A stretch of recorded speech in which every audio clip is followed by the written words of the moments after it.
तो आज मार्केट के पास थोड़ा ग्लोबल सेल ऑफ देखने को मिल सकता है। ये सेकेंड डे है पिछले 15 दिनों में जब मार्केट में इस तरह का कट आपको ग्लोबल बेसिस पे दिखेगा। बाजार आपको अच्छे से पता है कि 3 फेसिस पे चल रहा है। एक तो लिक्विडिटी पे चल रहा है, दूसरा ग्लोबल मार्केट्स पे, और तीसरा मैं बोलूँगा सेक्टोरल चर्निंग पे चल रहा है। तो ये सारी चीज़ें जो मार्केट के अंदर आपको दिख रही है उसमें से एक छड़ा आज थोड़ा सा वीक है, डेट इज़ ग्लोबल मार्केट। इसलिए आज ग्लोबल मार्केट्स को थोड़े गंभीरता से देखना होगा, क्योंकि आज ना केवल फ्राइडे के सेशन वाले दिन आपको ये नोटिस करवा रहा है, बल्कि एक दो पॉइंट और भी ऐसे हैं जो इस समय ग्लोबल मार्केट के हिसाब से बड़े इंपॉर्टेंट है। अभी मैं हेडलाइंस जो सुन रहा था कि मंदी की आशंका है। अगर ये मंदी की आशंका है वास्तव में, तो इंडियन मार्केट को ज़्यादा सचेत होना होगा, क्योंकि वो ज़्यादा वल्नरेबल पॉइंट्स पे है एज़ कम्पेयर टू यूएस। तो इस सारी चीज़ों पर हम डिस्कशन करेंगे ही करेंगे। मेरे साथ मेरे दोनों सहयोगी रहेंगे, सृष्टि और अभिषेक, 2.5 घंटे के लिए। हम मेहमानों को वापस से जोड़ लेंगे, ज़रा समझ लेंगे क्या करना चाहिए, क्या नहीं करना चाहिए। हमको क्या नहीं करना चाहिए ना, ज़्यादा ध्यान दीजिएगा। क्या करना चाहिए वो तो आप कर ही रहे हैं, नहीं करना चाहिए इस समय ज़्यादा इंपॉर्टेंट है। तो इस सब पे हम ज़्यादा चर्चा करेंगे आज। पहले ग्लोबल मार्केट के साथ साथ 3-4 अहम ट्रिगर हमने विंडोज़ में डाल दिए हैं, एक बार पहले वो देख लीजिएगा। फिर धीरे धीरे करके सारे पॉइंट्स हमेशा की तरह आपके सामने वैसे ही रखते जाएंगे जैसे रखते आए हैं, ताकि आपके मुकम्मल तैयारी हो पाए और आप अच्छे से जान पाएँ कि एक्चुअली हो क्या रहा है। तो ग्लोबल मार्केट्स में कल सेल ऑफ हुआ, करीब 500 पॉइंट तक का दौर टूट गया। आज गिफ्ट निफ्टी हमको नीचे दिख रहा है। हालांकि मेरा फिर भी ये मानना है, मार्केट को जब तक बियर ग्रिप में लाओगे नहीं, जितना ही ग्लोबल क्यों ना टूट जाए, कितना ही एफएस क्यों ना टूट जाए, जब तक वो लेवल के हिसाब से नहीं आएगा तब तक ग्रिप में नहीं आएगा बियर्स की। तो फिलहाल अभी बियर्स की ग्रिप में नहीं है। हाँ, ये चीज़ माइंड करके रखिएगा। टाटा मोटर्स, कल्याण ज्वेलर्स के अच्छे नतीजे, आईटीसी के कमज़ोर, कुछ हद तक इनलाइन टू कमज़ोर नंबर है, काफ़ी हद तक कमज़ोर नहीं है, इनलाइन टू कमज़ोर नंबर है। नतीजे आज जिसके हैं वो है ब्रिटानिया, वो है टाइटन, वो है सैमिल के, ये वही संवर्धना मदरसन है, और एलआईसी हाउसिंग के साथ यूपीएल के नंबर। अच्छा, जिन ओला इलेक्ट्रिक का आईपीओ भी आज खुल जाएगा। आज मैनेजमेंट से भी बातचीत होगी तो थोड़ा एक विजन भी आपको पता लग जाएगा।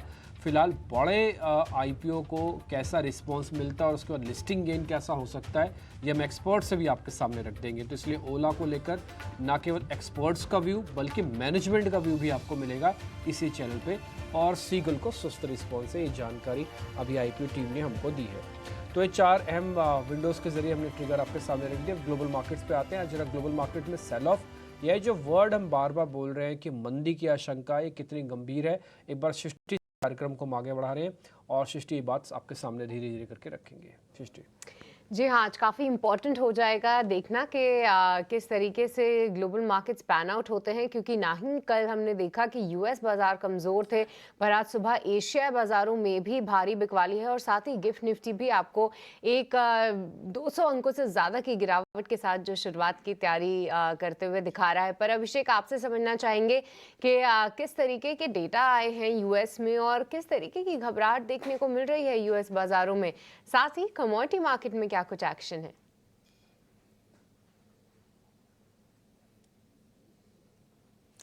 Sister good morning. देखिए, मतलब अजब है, अमेरिकी बाजारों में सब कुछ ठीक ही चल रहा था। यूएस फेड की तरफ से जो कुछ उम्मीदें की जा रही थी वो अपनी जगह पर थी कि नहीं, सितंबर में ब्याज दरें घटेंगी, लेकिन अचानक से ये मंदी वाला फियर कहां से आया, मतलब किसको इसका अंदाजा था नहीं।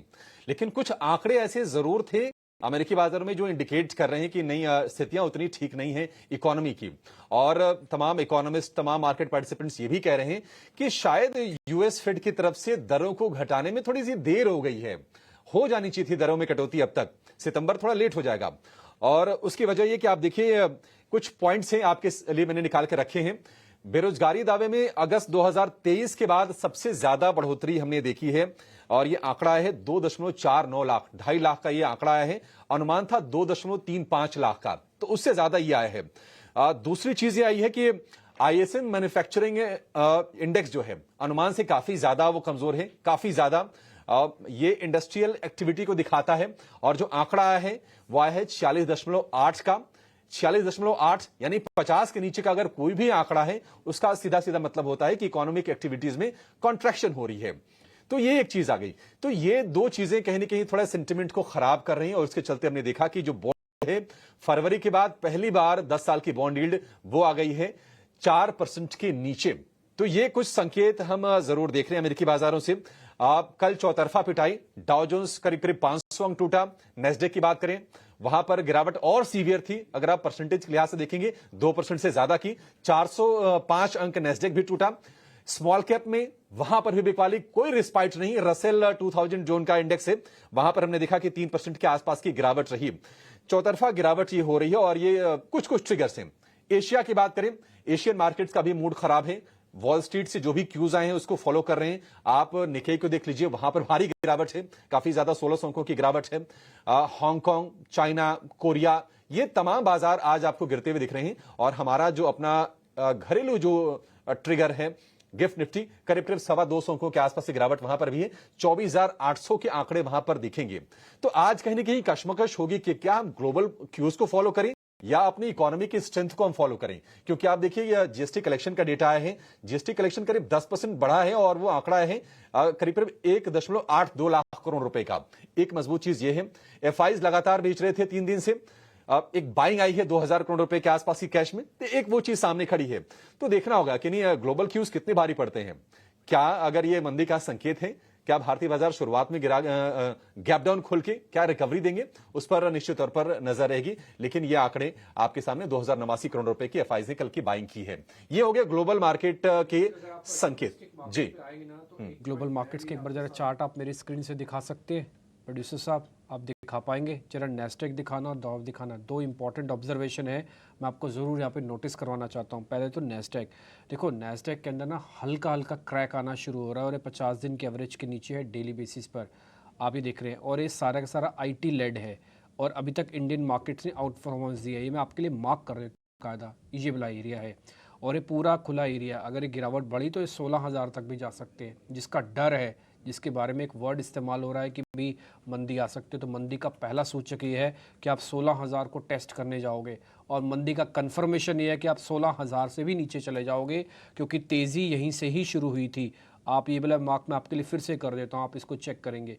ये मंदी का डर ख़त्म होने के बाद तेज़ी आई और ये पहली बार फिर से हम, और मैं बता देता हूँ ये करीब हम अप्रैल के बाद दूसरा ऐसा मौका है जब हम इस लाइन को फिर से ब्रेक कर रहे हैं। ये तो नेस्डेक की है। सेम मैं 1 मिनट के लिए डॉ भी दिखाना चाहता हूँ आपको, अगर आप वो भी देखेंगे तो आपको उसका भी थोड़ा आइडिया लग जाएगा कि मैं क्या कहना चाह रहा हूँ। ये डाउ के चार्ट है, इसने अभी तक भी वो सेट नहीं किया, यानी कि एनर्जी और एनर्जी बेस्ड काउंटर्स के अंदर अभी उस तरह का सेल ऑफ नहीं आएगा। ये भी पहले इसी तरह का एक फॉल दिखाने के बाद स्ट्रॉन्ग पुल बैक है, तो इसके अंदर अभी फॉल होना बाकी है। इसका कन्फर्मेशन मैं बता देता हूँ, वो है 39,500। 39,500 के बाद जब नीचे चला जाएगा डाउ, तो ये भी वीकनेस की धीरे धीरे चपेट में आएगा और मंदी जिसको हम कहते हैं वो 38,000 के नीचे आएगी। फिलहाल हम काम कर रहे हैं करीब 40,000, तो 2,000 पॉइंट आपको डाउ में और करीब करीब 1,000 से 150 पॉइंट आपको नेस्डेक में अभी वेट एंड वॉच करके रखने होंगे। उसके बाद फिर तो आपको दिक्कत आएगी, ये कंफर्मेशन है। निश्चित तौर पर ऊपरी स्तरों पर निश्चित तौर पर ऊपरी स्तरों पर प्रेशर है। हालांकि अगर आप इस साल की देखेंगी तो नेस्डेक में तकरीबन 17% के आसपास की कल की भारी गिरावट के बावजूद भी नेट 17% का प्लस, मतलब प्रॉफिट उसमें है। चलिए लौट आते हैं भारतीय बाजारों पर और FIDIs को एक बार समझते हैं कि उनकी चाल कैसी है और इसके बाद निफ्टी को हम एनालाइज करेंगे, क्योंकि कल हमने 25,000 के ऊपर की क्लोजिंग देखी है। डिम्पी, FIs के आंकड़े किस तरह के संकेत दे रहे हैं? खासतौर से जरा वायदा वाले जरा आंकड़ों को समझाइएगा कि क्या संकेत है, क्योंकि 3 दिनों की सेल ऑफ, कल 2,000 करोड़ रुपए की हल्की सी बाइंग आई है। यही कैश की बाइंग की ही वजह से आपको नेट लॉन्ग पोजीशंस में कोई चेंज नहीं दिखा। हालांकि मैं कई बार आपको नोटिस बता चुका हूं, आपको भी मैं कहता हूं कि ये चीज़ गौर फरमाइएगा इस चीज़ पे कि खाली कैश के नंबर ना देखते हो, अब इंडेक्स ऑप्शंस के नंबर देखना शुरू करना चाहिए। खासकर क्या है, इंडेक्स ऑप्शंस में बिजनेस बहुत है। आप ये देखो, यहाँ पे 2-2 हज़ार करोड़ काम होता है, वहाँ पे 40,000 करोड़ का काम होता है, वो भी नेट का बता रहा हूँ। अभी मैं वैसे नहीं बता रहा, मैं आपको नेट में बता रहा हूँ। 40,000 करोड़ का नंबर आता है, सबसे बड़ा नंबर इस पूरी श्रेणी के अंदर ऑप्शंस का ही होता है। और ऑप्शंस के अंदर टिपिकली हो क्या रहा है कि ऑप्शंस के अंदर इस बार सेलिंग आई है। ये लगता है प्रोड्यूसर साहब ने हमारे प्लस अगर 40,000 लिखा तो उसको ज़रा चेंज कीजिए, वो माइनस का 40,000 है। उसको थोड़ा गौर से बनाया कीजिएगा, बड़ी इंपॉर्टेंट चीज़ होती है वो। ये 40,000 करोड़ रुपए की सेलिंग आई है ऑप्शंस के अंदर और कैश के अंदर टिपिकली प्लस बना है। इसका मतलब है जो भी काम हुआ है वो हेज हुआ है, इसलिए मार्केट को आप कहीं नहीं देख पा रहे। मैं आपको फिर से बता देता हूँ, बहुत अच्छा इंडिकेटर है ये समझना कि आपका अगर कैश में बाइंग हो जाए और ऑप्शंस में सेलिंग हो जाए, समझ लेना कुछ भी नहीं होगा। अगर कैश और ऑप्शंस दोनों में सेलिंग हो जाए, मतलब रेजिस्टेंसेस पक्के हो रहे हैं, कैश ऑप्शंस में दोनों में बाइंग हो जाए मतलब सपोर्ट पक्के हो रहे हैं। ये बहुत आसान तरीका है समझने का एफआईज को, और मैं कई साल के बैक टेस्टेड फॉर्मूले के हिसाब से बता रहा हूँ। ये मैं कोई ऐसी कोल कल्पित बात नहीं बता रहा, ये हमारा कई साल का बैक टेस्टेड फार्मूला है जिसके बेसिस पर हमने ये सब कैलकुलेशन करवाते हैं। कोई हमारे कान में कोई आके बताता नहीं है। दूसरा पॉइंट, अगर आप एफआईज की लॉन्ग होल्डिंग देखेंगे तो ना बहुत ज़्यादा ख़राब है ना बहुत ज़्यादा अच्छी है। देखिए 20% का स्विंग पेंडिंग है दोनों साइड पे, या तो गिरावट आएगी या तो तेज़ी आएगी, लेकिन 20% एफआईज के हिलने डुलने से ही होगा। आप ये सोचें कि 2% एफआईज ऊपर नीचे कर देगा तो उससे कुछ मार्केट के अंदर चेंज आएगा, कोई चेंजेस नहीं आने जा रहे। रिटेल के पास ऑलरेडी पोजीशंस थोड़ी आ चुकी है, हालांकि पूरे कॉर्नर नहीं हुआ है, सारा माल उनके पास ट्रांसफ़र नहीं हुआ है, लेकिन जिस दिन 55% से ज़्यादा रिटेल के पास माल आ जाए या 60% के आसपास रिटेल के पास माल आ जाए, समझ लीजिएगा फिर बाजार अपना एक रेजिस्टेंस को कन्फर्मेशन दे रहा है। मैं रिटेल के पक्ष में ही हूँ, मैं भी खुद रिटेलर हूँ, लेकिन रिटेल पूरे जॉनर के अंदर एफआईज, डीआईज और म्यूचुअल फंड्स के अंदर रिटेल एक कमज़ोर कड़ी के तौर पर हमेशा रहता है। तो इसलिए रिटेल के नंबर्स बड़े इंपॉर्टेंट है, और मैंने अब कल को ही आपको नोटिस कराया था कि रिटेल और एफआईज के नंबर देखते रहो। रिटेल के नंबर बढ़ गए और एफआईज के नंबर घट गए, समझ लेना वीक हो। एफआईज के नंबर बढ़ गए, रिटेल के नंबर घट गए, मतलब आप स्ट्रांग हो। फिर आप मेरा किसी का भी सुनो मत, ये मैं आपको बैक टेस्टेड फॉर्मूले के बेसिस पर बता रहा हूँ, जो मेरा खुद का अपने कई साल के निजी एक्सपीरियंस का ये है। हो सकता है आपका भी अपना हो, आप उसको भी फॉलो कीजिएगा, लेकिन ये हम आपके सामने रख रहे हैं। तो मैंने एफआईज का नंबर, डीआईज का नंबर, रिटेल का नंबर और उससे जुड़ा हुआ मार्केट का मोटा मोटी रूपरेखा आपके सामने रखी है। ठीक है, निफ्टी पर आ जाते हैं। डिम्पी, निश्चित तौर पर आज ग्लोबल क्यूज को शायद बाजार फॉलो करें, क्योंकि 225 अंकों की गिरावट गिफ्ट निफ्टी दिखा रहा है 24,800 के आसपास, लेकिन 25,000 के ऊपर की कल की स्ट्रांग क्लोजिंग बाजार ने देखी है। हालांकि ऊपरी स्तरों से कल भी हमने देखा था प्रेशर जरूर आया था। आज किस तरह से आप चाल देख रहे हैं, कंसिडरिंग की थोड़ी गैप डाउन ओपनिंग होगी, सजेशन क्या होगा? लॉन्ग करना है अब, देखिए कि अच्छा ठीक है बाजार अब, क्योंकि देखिए कि अच्छा ठीक है बाजार में फिर से मोमेंटम लौट आया है। जब आपके पास ग्लोबल सेल ऑफ दिख रहा है, मैं फिर से बताता हूँ, लिक्विडिटी, सेक्टोरल चर्निंग और साथ ही एफआईज की होल्डिंग, ये तीनों चीज़ें बाजार को गिरने नहीं दे रही है। उसमें से एक कड़ी आज हल्की सी कमज़ोर है, लेकिन क्या बियर्स की ग्रिप तोड़ देंगे? क्या बियर्स को सिस्टम के अंदर आने देंगे? बिल्कुल नहीं आने देंगे। आप इसको वन डे एपिसोड भी समझ सकते हैं। आपको पता है पिछली बार जब 200 पॉइंट की गिरावट ग्लोबल मार्केट्स में आई थी तब हम 24,200 पे थे, आज हम 25,000 पे हैं। 800 पॉइंट हो गए हमको वहाँ से चले हुए, पता भी नहीं चलता आज की रेट में तो 800 पॉइंट हम कब में आ गए। और कल पहली बार हमने 25,000 के ऊपर ओपनिंग की, 25,000 के ऊपर क्लोजिंग भी की। भले हमने शैलो वॉल्यूम के साथ किया, वो एक अलग मामला है, लेकिन अपने लेवल के हिसाब से 25,000 के ऊपर क्लोजिंग की और आज ग्लोबल सेल ऑफ है। डेट मीन्स कल जिनकी क्लोजिंग और बीटीएसटी 25,000 को देख के आज उनकी ट्रैपिंग है। एक्चुअली में वो डिसाइड करेंगे कि बाजार को कितना नीचे धकेलना है, कितना नहीं। बियर्स नहीं धकेल सकते। बियर्स तो बेचारे सोच भी नहीं पा रहे हैं इस समय मार्केट के अंदर कि वो करें क्या, क्योंकि वो जैसे सोचना शुरू करते हैं तो मार्केट उसका डबल ऊपर करके उनको और ट्रैप मारता है। तो इसलिए बुल्स को डिसाइड करना है कि बाजार को ऊपर लेके जाना है कि अभी साइडवेज करना है। बियर्स की तो बाजी नहीं है ना बॉस, बियर्स के पास तो कुछ है ही नहीं बोलने और कहने और करने के लिए मार्केट में। पहला पॉइंट। दूसरा पॉइंट, आप अगर चलते हैं तो ऊपर 25,200 तक का एक रेजिस्टेंस एरिया, मैंने कल भी आपको नोटिस कराया था कि 25,000 इतनी आसानी से नहीं टूटेगा, उसके लिए बहुत मेहनत करनी पड़ेगी और वो मेहनत हो भी रही है। आज ग्लोबल मार्केट के हिसाब से आपकी मेहनत होगी। दूसरा पॉइंट, आपको डिप में क्या बाय कर लेना चाहिए, तो मेरा मानना है कि दो हिस्सों में आप इसको समझिएगा। पहला, 24,850 एक लैंडिंग पेज है। अगर ग्लोबल मार्केट्स के अंदर मैं सिर्फ उस हेडलाइन की उसी वर्ड को पकड़ के बैठा हूँ आज सुबह से कि जिसमें हेडलाइंस में ये बोला गया कि मंदी की आहट है, अगर ये मंदी की आहट है, ग्लोबल मार्केट्स में उतार चढ़ाव बढ़ेगा, थोड़ा वीकनेस भी बढ़ेगा। तो इस वीकनेस बढ़ने से बाजार को थोड़ा कुशन मिलेगा नीचे आने का, क्योंकि 3 पिलर में से एक पिलर ढहा दिया जाएगा तो उसको थोड़ा कुशन मिल सकता है नीचे आने का। तो इसलिए 24,850 उन लोगों के लिए जिनको सिर्फ ये चेक करना है कि मंदी और बढ़ रही है कि नहीं बढ़ रही। 24,650 उस जगह पर आके आप एक पहली बार अपनी पोजीशंस को ले सकते हैं। थोड़ा बहुत पोजीशन लेना चाहें तो आप 24,800 पे भी ले सकते हो, बट वो बिल्कुल आटे में नमक बराबर होगा, बस थोड़ी सी ही लेना। लेकिन आप 24,650 के आसपास चाहें तो थोड़ी बहुत पोजीशन चेक एंड बैलेंस के लिए ले सकते हो। उसमें आपके दो हित पूरे हो जाएंगे, पहला आपका कंफर्ट आएगा, दूसरा ये थोड़ा टिप मिल जाएगा मार्केट के अंदर जो टिपिकली आपको चाहिए होता है। ऊपर जाते समय आपको 25,100 25,250 का रेजिस्टेंस है जो एज इट इज खड़ा हुआ मिलेगा। ध्यान रखिए इस बात का, मार्केट के पास ओपन इंटरेस्ट में 6.5 लाख से ज़्यादा कॉन्ट्रैक्ट खड़े हैं। मैंने अपनी लाइफ में पहली बार निफ्टी के अंदर 6.5 लाख कॉन्ट्रैक्ट देखे हैं। मैंने अपनी आंखों से कभी चेक नहीं किया इस तरह का। मेरी एवरेज 3 साढ़े 3 4 लाख की है, लेकिन 6.5 लाख कॉन्ट्रैक्ट है। चलो मैं एक एवरेज को और भी 5 लाख भी कर देता हूं, तब भी 1.5 लाख कॉन्ट्रैक्ट सिस्टम में भी ऐसे हैं जो एबनॉर्मली थोड़े ज़्यादा हैं। इनको सेटल होना होगा। ये प्राइस फॉल करके सेटल करें या प्राइस राइज करके सेटल करें, सेटल ज़रूर होंगे 1.5 लाख कॉन्ट्रैक्ट। तो इसलिए 1.5 लाख कॉन्ट्रैक्ट मेरे को लग रहा है क्वेश्चन थोड़ा नीचे का देंगे, तो वेट एंड वॉच करने में ज़्यादा समझदारी है। जो पुराने वाले लोग हैं 30-40% अपना प्रॉफिट जरूर बुक करके रखो, मैं कई बार आपको नोटिस करा चुका हूं। और दूसरा, फिर ट्रेलिंग स्टॉप लॉस लगाओ जब आपका प्रॉफिट बुक हो जाए। हाथ में आया हुआ पैसा बॉस मत जाने दो। बाजार की एक पुरानी कहावत है, चलता सीढ़ियों से उतरता लिफ्ट से है। 200-250 पॉइंट गेन करने में आपको पता है निफ्टी को 4 दिन लग गए, बैंक निफ्टी को 500 पॉइंट गेन करने में 6 दिन लग गए हैं नेट में। तो ये सारी पॉइंट नोटिसेबल है। हो गई निफ्टी की, पर डिम्पी अब निफ्टी बैंक के बारे में भी समझना चाहेंगे क्योंकि वहां पे बहुत ज़्यादा एक्साइटमेंट तो फिलहाल देखने को मिल रही है। और आज अगर गिरावट होती है तो कौन से लेवल्स खास तौर से ध्यान में रखने होंगे और जिनके पास लॉन्ग्स हैं उनको क्या करना चाहिए डिम्पी?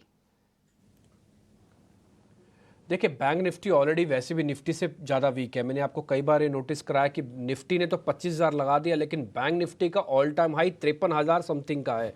आप वहाँ तक पहुँचे भी नहीं हो, ऑलरेडी आप 2,000 पॉइंट पीछे चल रहे हो अभी बैंक निफ्टी के अंदर। ये इसका प्लस पॉइंट है, तो यही तो इसका नेगेटिव है। नेगेटिव क्या है? नेगेटिव भी तो यही है ना कि ये इसके बराबर कोरिलेट नहीं कर रहा है, और यही इसका नेगेटिव भी है और यही इसका प्लस पॉइंट भी है। आप जैसे मर्जी देखना चाहें, ये दोनों को खुश कर सकता है, दोनों पार्टीज को खुश कर सकता है ये कहते हुए कि बैंक निफ्टी में जगह बहुत है, और दूसरी पार्टी को भी खुश कर सकता है ये कहते हुए कि देखिए सर जगह तो बहुत है, लेकिन फिर चलता क्यों नहीं है? जब जगह इतनी है तो फिर 2,000 पॉइंट की कवरिंग क्यों नहीं आती है इसके अंदर? ये निफ्टी के बराबर क्यों नहीं आके खड़ा होता? दोनों का जस्टिफिकेशन मार्केट अपने लेवल से क्लियर कर रहा है। ध्यान रखा जाए एक पॉइंट, बियर्स की ग्रिप, मैं फिर से आपको हाथ के इशारे से बता, बियर्स अपनी ग्रिप मार्केट में तभी पकड़ेगा जब ये 51,000 के वापस नीचे आएगा। आपको ध्यान है लास्ट टाइम भी 51,000 के नीचे आने पर ही मार्केट के अंदर बैंक निफ्टी में क्रैक की बात शुरू हुई थी, लेकिन जैसे 51,000 उसने फिर से होल्ड किया, एक दिन भी नहीं लगा उसको 51,000 के नीचे क्लोजिंग में, अगले दिन 51,000 आया, फिर से स्प्रिंग बन गया और फिर से ऊपर आने लगा। लेकिन इस बार स्प्रिंग की फोर्स कम है। आपको बताऊं, आप सिर्फ 10 पॉइंट देखते हैं निफ्टी बैंक के अंदर, कल का डे हाई है, इसके फ्यूचर्स तो लाल निशान में बंद हुए कल 42 पॉइंट। अगर कोई गंभीरता से चेक करता है डाटा को तो आप देखिए 51,200-300 से लेकर 51,550 आने में इसको 4 दिन लग गए। एक बार 4 दिन का निफ्टी का बैंक निफ्टी का इंट्राडे चार्ट दिखाओ, आपको पता लगेगा स्विंग वाइल्ड है 500 पॉइंट के, नेट में कुछ भी नहीं है। तो जब नेट में कुछ नहीं आ रहा तो आप मान के चलो आप वहीं खड़े हो। इसलिए बाजार को वीक होने के लिए 500 पॉइंट, बाजार को और स्ट्रांग होने के लिए 500 पॉइंट की रिक्वायरमेंट है। बिल्कुल बीचम बीच खड़े हुए हैं। ये 247 पॉइंट्स हैं, ये 7 डेज 7 दिन में बैंक निफ्टी जो कि 50,000 से ऊपर का इंडेक्स है वो सिर्फ 250 पॉइंट बढ़ा है। ये समग्रता में देखने वाली चीज़ है। खैर एनी हाउ, लेकिन अगर आपके पास पोजीशन है तो 51,000 के नीचे आने पर ही बियर बनोगे आप, यानी कि बियर्स की ग्रिप आएगी। जब तक कि 51,000 टूटता नहीं, ये स्प्रिंग की तरह होगा। डिप लेना है, डिप की वेट कर जाओ। 51,000 के जितना पास खरीदोगे उतना फायदा है। और जिनके पास पुरानी पोजीशन है 30-40% प्रॉफिट बुक करके रखें और अपना ट्रेलिंग स्टॉप लॉस 51,000 का लगा के बैठे। 52,000 तक के रास्ते सभी के लिए खुले हैं, देखते हैं क्या होगा। अभी फिलहाल मेरे को कोई जल्दबाजी नहीं है। मेरे से अगर आप मेरे से निजी तौर पर पूछेंगे कि मैं क्या करूंगा, तो मैं तो इंडेक्स में काम ही नहीं करूंगा, क्योंकि इंडेक्स में इसलिए काम नहीं करूंगा, मेरे से खरीदा जा नहीं रहा, बेचा जाएगा नहीं। और मैं आपको ही बोल देता हूं, मेरी तरफ से बेचने के लिए बिल्कुल सख्त मनाही है। कोई भी डाटा ऐसा नहीं है, पिछले 60 दिनों से मैं एक ही बात बोल रहा हूं, आप बेचिएगा नहीं, खरीदो ना खरीदो वो आपकी अपनी मर्जी है।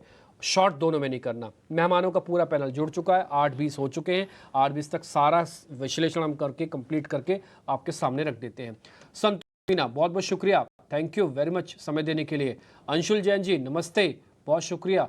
और अक्षय पी भागवत आपका भी बहुत बहुत शुक्रिया। दोनों अलग अलग हाउसेज से हैं, बट इन सबका व्यू पॉइंट और इन सबका इंटेलिजेंस और इन सबकी एक ही मन में है कि ठीक है, किसी तरह से हम इंटेलिजेंस शेयर करें, एक ही प्लेटफॉर्म पे आएँ और सबका सबका मंगल सबका भला हो, इसी नियत के साथ हम कार्यक्रम की आज शुरुआत कर रहे हैं। अंशुल जैन, जरा जल्दी से बताइएगा आपके इंडेक्स पे क्या रणनीति है और अपने स्टॉक्स पे बैक टू बैक बताइएगा, हमारे क्वेश्चंस का वेट मत कीजिए। नमस्कार डिम्पी जी, नमस्कार अभिषेक जी, नमस्कार सृष्टि जी। देखिए डिम्पी जी, एफआईआई का डेटा उससे स्टार्ट करूंगा। बहुत दिन से हमने उसको देखा नहीं है। अगर देखें तो 1,40,000 कॉन्ट्रैक्ट से 5 लाख के बीच में हम ओवरबॉट की जोन मानते हैं। काफी समय एक्सट्रीम ओवरबॉट जोन के ऊपर चला है। वहां से अगर इंडेक्स की पोजिशनिंग देखें तो अब केवल 1,97,000 कॉन्ट्रैक्ट बचे हैं लॉन्ग। कल तक ये थे, परसों ईओडी तक थे 1,40,000, यानी हम ओवरबॉट की लोअर एंड की जोन पे खड़े थे और इंडेक्स ऑल टाइम हाई पे है। तो अगर यहाँ से एफआईआई डिसाइड करता है कि हमें वापस एक्सट्रीम ओवरबॉट जोन में जाना है तो फिर 25,200, 25,400 ये टारगेट आराम से आते हुए दिखेंगे। जब तक 24,800 के ऊपर हम सस्टेन कर रहे हैं, मैं किसी भी सूरत में बेरिश नहीं हूँ। मैं बाय ऑन डिप्स की सलाह दूंगा। अगर आपको कहीं भी 24,850 के आसपास मिल जाता है तो लोएस्ट रिस्क आपकी लॉन्ग एंट्री होगी, केवल 50-60 पॉइंट की रिस्क होगी और ऊपर में कम से कम 450 से 500 पॉइंट की अपसाइड मिलती हुई दिखेगी। पूरी पोजीशन कम होने के बाद भी इंडेक्स में 1.25% का डाउन मूव था, ये मैंने नोटिस कराया था बजट के दिन, और वहां से देखिए हम वापस 25,000 के ऊपर आके खड़े हैं। तो सिमिलर चीज है, किसी भी तरह की डिप 24,850 तक मिलती है तो लॉन्ग की अपॉर्चुनिटी होगी। 25,200 और 25,400 ये दो मेरे टारगेट है। बैंक निफ्टी में भी देखें तो बैंक निफ्टी थोड़ा सा अंडर परफॉर्म कर रहा है। 50-डे मूविंग एवरेज इसको सपोर्ट दे रहा है समवेयर अराउंड 50,800। जब तक ये होल्ड कर रहा है मैं रहूंगा, बाई ऑन डिप्स रहेगा। पिछले 3 दिन कंप्लीटली इनसाइड बार है, कॉइल्ड आउट पैटर्न है। यहाँ से एक्सपेंशन आएगा तो बड़ा एक्सपेंशन आएगा, 800-900 पॉइंट का एक्सपेंशन रहेगा। एक्सपेक्टेशन मेरी अपसाइड की है। डिप में कहीं भी फेल्ड लो 51,200 से 50,800 के बीच में बनता है तो मैं लॉन्ग करूंगा, या फिर 52,000 ऊपर में ब्रेकआउट दे दे तो भी मैं लॉन्ग करूंगा। दोनों केस में पहला टारगेट 52,700 होगा और दूसरा टारगेट 54,000 के अराउंड होगा। चूंकि मार्केट में बुलिश हूं इसलिए दोनों बाई कॉल रहेंगे। पहला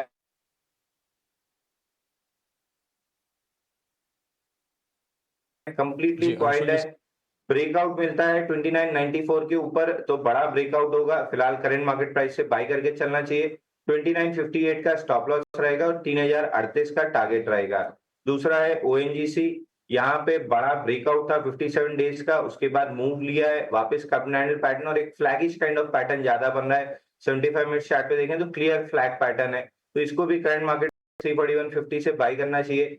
338.50 का स्टॉप लॉस रहेगा और 347.50 का टारगेट रहेगा। तो ये दो बाई कॉल रहेंगे मेरी तरफ से। दो तीन चीजें हैं, फटाफट समराइज कर देता हूं। एक तो जो टोन है मार्केट को लेकर वो बुलिश है। 24,800 जब तक सुरक्षित है निफ्टी पर तब तक कोई टेंशन की बात नहीं है। मोमेंटम जो है वो तेजी की साइड का ही है। एक चीज ये निफ्टी बैंक के लिए 52,000 के टारगेट हैं, उसके बाद 52,700 के, उसके बाद 54,000 के ये टारगेट बन जाएंगे निफ्टी बैंक में। 51,000 के आसपास आपको बाई की पोजीशन लेनी है निफ्टी बैंक में। थोड़ी सी कंडीशनल अप्रोच है। स्टॉक्स में दो शेयर हो गए अंशुल जी की तरफ से, एक तो श्रीराम फाइनेंस हो गया और दूसरा आपके लिए हो गया ओएनजीसी का। ओएनजीसी में हम लगातार मोमेंटम देख रहे हैं। अब टारगेट जो है वो हो गया है 347 रुपए 50 पैसे का, ये टारगेट दिया है आपके लिए अंशुल जी ने। अक्षय आपके पास आएंगे, आपके स्टॉक्स कौन से हैं, कहां पर आप बुलिश हैं? गुड मॉर्निंग अभिषेक और सभी पैनलिस्ट और सृष्टि और डिम्पी जी को गुड मॉर्निंग। मेरा थोड़ा मिक्स्ड व्यू है मार्केट में। ग्लोबल कंसर्न्स है, last day of the week है, तो कोई तगड़ी बाइंग आने के संकेत मुश्किल रहेंगे। थोड़ा संभल के काम करना चाहिए। तो एक मिक्स्ड अप्रोच है जहां पे एक बाय और एक सेल दोनों तरफ में पोजीशनिंग करना पसंद करूंगा। पहला रिकमेंडेशन होगा यूनाइटेड स्पिरिट्स, जिसका ओवरऑल प्राइस पैटर्न बहुत ही स्ट्रांग है और एक कल हल्की सी एक बाउंस दिखी थी लास्ट 1.5 आवर की ट्रेडिंग में। यहाँ पे मैं एक्सपेक्ट कर रहा हूँ कि ब्रॉडर पैटर्न स्ट्रांग है, तो आज आपको अगर डिप मिलता है वीक ओपनिंग में तो इसे आप बाय करें। टारगेट 1452 और 1477 का होगा और ये स्टॉप लॉस बनेगा 1372 का। दूसरा ट्रेड है स्टेट बैंक ऑफ इंडिया पर, ये सेल साइड की तरफ है। अभी आप स्टेट बैंक का प्राइस पैटर्न देखें तो थोड़ी सी उछाल जरूर थी, पर गए 3 दिन का जो एक डेली ट्रेड था उसका लो पॉइंट ब्रेक करा है और इस मोमेंटम थोड़ी वीक है क्योंकि काफी लॉन्ग लिक्विडेशंस डेरिवेटिव सेगमेंट में देखने को मिली। रेंज बाउंड है पर ट्रेडिंग के लिहाज से आपको 837 और 821 जल्द ही दिख सकता है डाउन साइड में। तो स्टेट बैंक शॉर्ट करे for the targets with a stop loss of 875।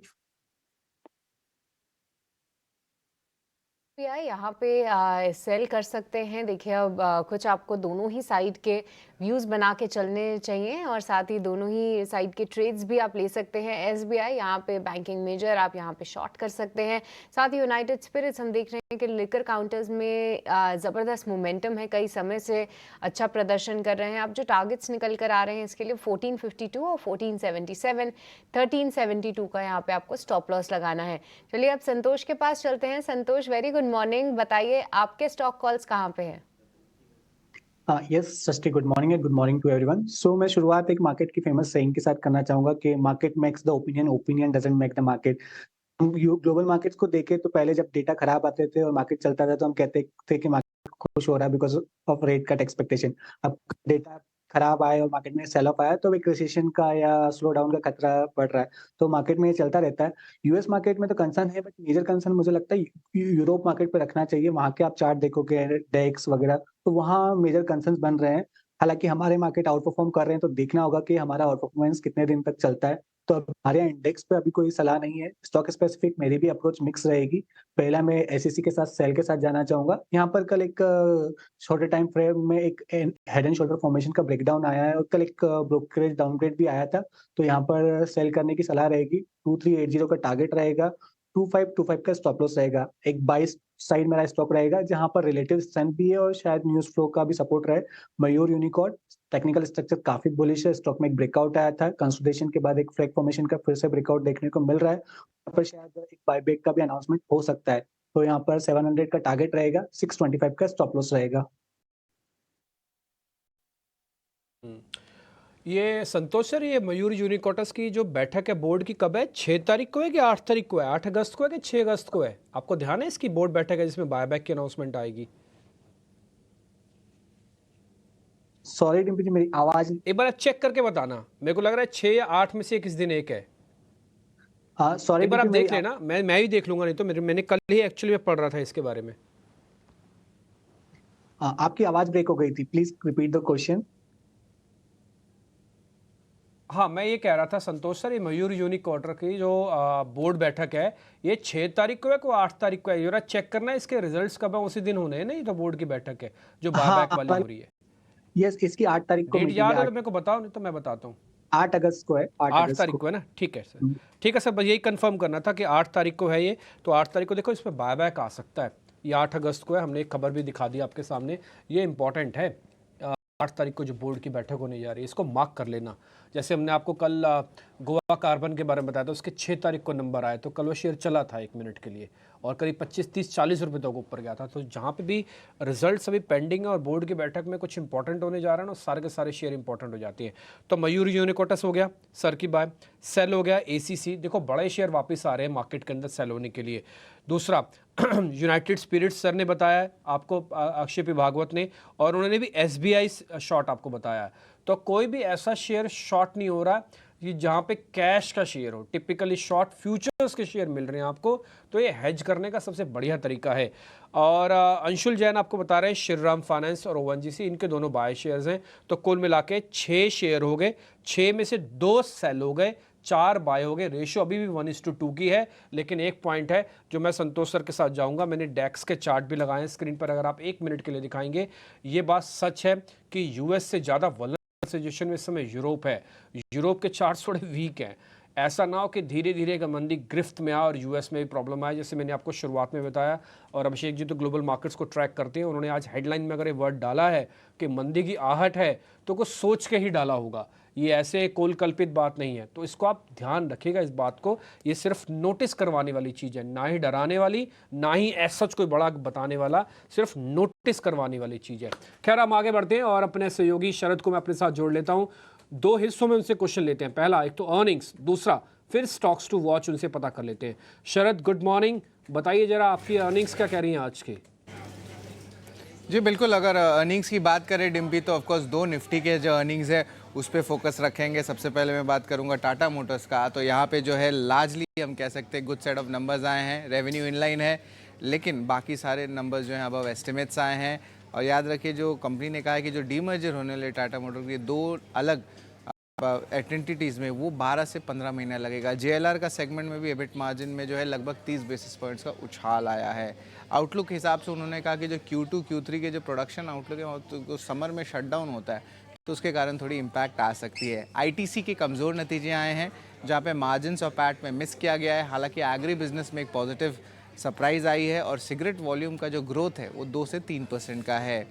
अब बात करते हैं कल्याण ज्वेलर्स की, तो बहुत स्ट्रॉन्ग सेट ऑफ नंबर्स आए हैं। SSG ग्रोथ 12% का ईयर ऑन ईयर बेसिस पे आया है और ओवरऑल Q2 का आउटलुक भी जो है कंपनी ने बहुत स्ट्रॉन्ग दिया है। इक्सिगो जो हाल ही में लिस्टेड कंपनी थी, इसके बारे में बताएं तो पैट में लगभग 78% का ग्रोथ देखने मिला है और ओवरऑल भी नंबर्स बहुत स्ट्रॉन्ग आए हैं। इंडिजीन भी जो हाल ही में लिस्ट हुई थी, यहाँ पे भी देखें तो पैट में लगभग 28% का उछाल देखने मिला है और ओवरऑल नतीजे स्ट्रॉन्ग हैं। कुछ कमज़ोर नतीजे भी हैं जिसको मैं पिक आउट करूँगा। सबसे पहला है त्रिवेणी इंजीनियरिंग। यहाँ पे तो वीक सेट ऑफ नंबर्स आए हैं। रॉ मटेरियल कॉस्ट का भी थोड़ा कुछ इम्पैक्ट्स आया है और कुछ एडजस्टमेंट्स आए हैं जिसके कारण पैट में जो है भारी गिरावट देखने मिली है। वही प्रताप स्नैक्स की बात करें तो यहाँ पे जो है अक्रॉस पैरामीटर्स जो है एक डाउनटिक देखने मिल रहा है ईयर ऑन ईयर बेसिस पे। मार्जिन्स में भी 310 बेसिस पॉइंट्स का गिरावट आया है। तो ये अहम जो अर्निंग्स है जो आपके रडार में होने चाहिए, जहाँ पे आज बड़ा इम्पैक्ट देखने मिला है। नेक्स्ट फोकस में रहेंगे जिनके नतीजे आए हैं टाटा मोटर्स के। सभी के सभी पैरामीटर पर नंबर बेहतर दिख रहे हैं, लेकिन आईटीसी को लेकर थोड़ा सा उसमें प्रेशर हम देख रहे हैं मार्जिन में और पैट में। ब्रोकरेज रिपोर्ट्स भी आई हैं आईटीसी को लेकर, उनका क्या नजरिया है थोड़ी देर में आपके सामने हम वो भी रखेंगे। लेकिन शरद पहले ये बता दीजिए कि खबरें कौन सी हैं जिनके चलते शेयर आज फोकस में रहेंगे। जी बिल्कुल अभिषेक, ऑफ कोर्स इन्फोसिस जो है थोड़ी सी बाजार एक्सपेक्ट भी कर रही थी कि रोल बैक होगा। जो जीएसटी की नोटिस का कल अनाउंसमेंट आया था कर्नाटक के अथॉरिटीज़ से, वो लगभग 32,000 करोड़ का था। अब जो है वो विभाग जो है उसको वापस कर लिया है वो शो कॉज नोटिस, और अब जो है डी सेंट्रल अथॉरिटी के साथ जो है बातचीत चलते रहेगी। जुलाई के ऑटो सेल्स मार्केट आज के बाद आए हैं। यहाँ पे अतुल ऑटो का स्ट्रॉन्ग सेट ऑफ नंबर्स आए। वही अगर मारुति और SML इसूजू के बारे में बात करें तो अनुमान से कमज़ोर आए हैं। आयशा मोटर्स की जो रॉयल इनफील्ड है उनका जो है अनुमान से जो है मुताबिक जो है नंबर्स देखने मिला है। जोमेटो फोकस में रहेगा। हमारा जो कॉल हुआ था यहाँ पे जो है थोड़ी सी पॉजिटिव कमेंट्री आई है। जो GOV होती है ग्रॉस ऑर्डर वैल्यू, वो जो है लगभग 27% करेंटली है, पर वो घट के 20% हो सकता है, पर मीडियम टर्म में उतना तो रहेगा, ये कंपनी कह रही है। आने वाले सालों में 4 से लेकर 5% तक का EBITDA range food delivery business में दिखेगा और जो कंट्रीब्यूशन मार्जिन होती है वो Q2 में प्रेशर में आ सकता है। थोड़ी वीक कमेंट्री Q2 के लिए आई है क्योंकि रेंज का भी इम्पैक्ट पड़ा है। मयूर यूनिकोटर्स, ये स्टॉक पे भी फोकस रखिएगा। 8 अगस्त को जो है कंपनी शेयर बाईबैक का विचार करेगी तो स्टॉक में मूवमेंट आज देखने मिल सकता है। वही राष्ट्रीय केमिकल फर्टिलाइजर्स 7 अगस्त को जो है इंपॉर्टेंट डे है जहाँ पे वो फंड रेज का विचार करने वाली है। सिम्फनी भी फोकस में रहेगा। 6 अगस्त एक और डेट है, ये भी आप नोट कर लीजिए ध्यान से। 6 अगस्त को यहाँ पे भी वो शेयर बायबैक के लिए कंसिडर कर सकते हैं। गोदरेज एग्रोवेट टाइसन्स की स्टेक जो है वो खरीद रहे हैं लगभग 323 करोड़ रुपए में, और अब उनका स्टेक जो उनका जॉइंट कंपनी है गोदरेज टाइसन फूड्स का, वो 51% से 100% हो जाता है। स्वान एनर्जी के भी पॉजिटिव न्यूज़ फ्लो आई है। उनकी होली ओन सब्सिडरी ने पूरी प्रीपेड लोन कर दी 825 करोड़ रुपए की, जो कंसोर्शियम ऑफ लेंडर्स है FSRU प्रोजेक्ट्स को लेके उसमें।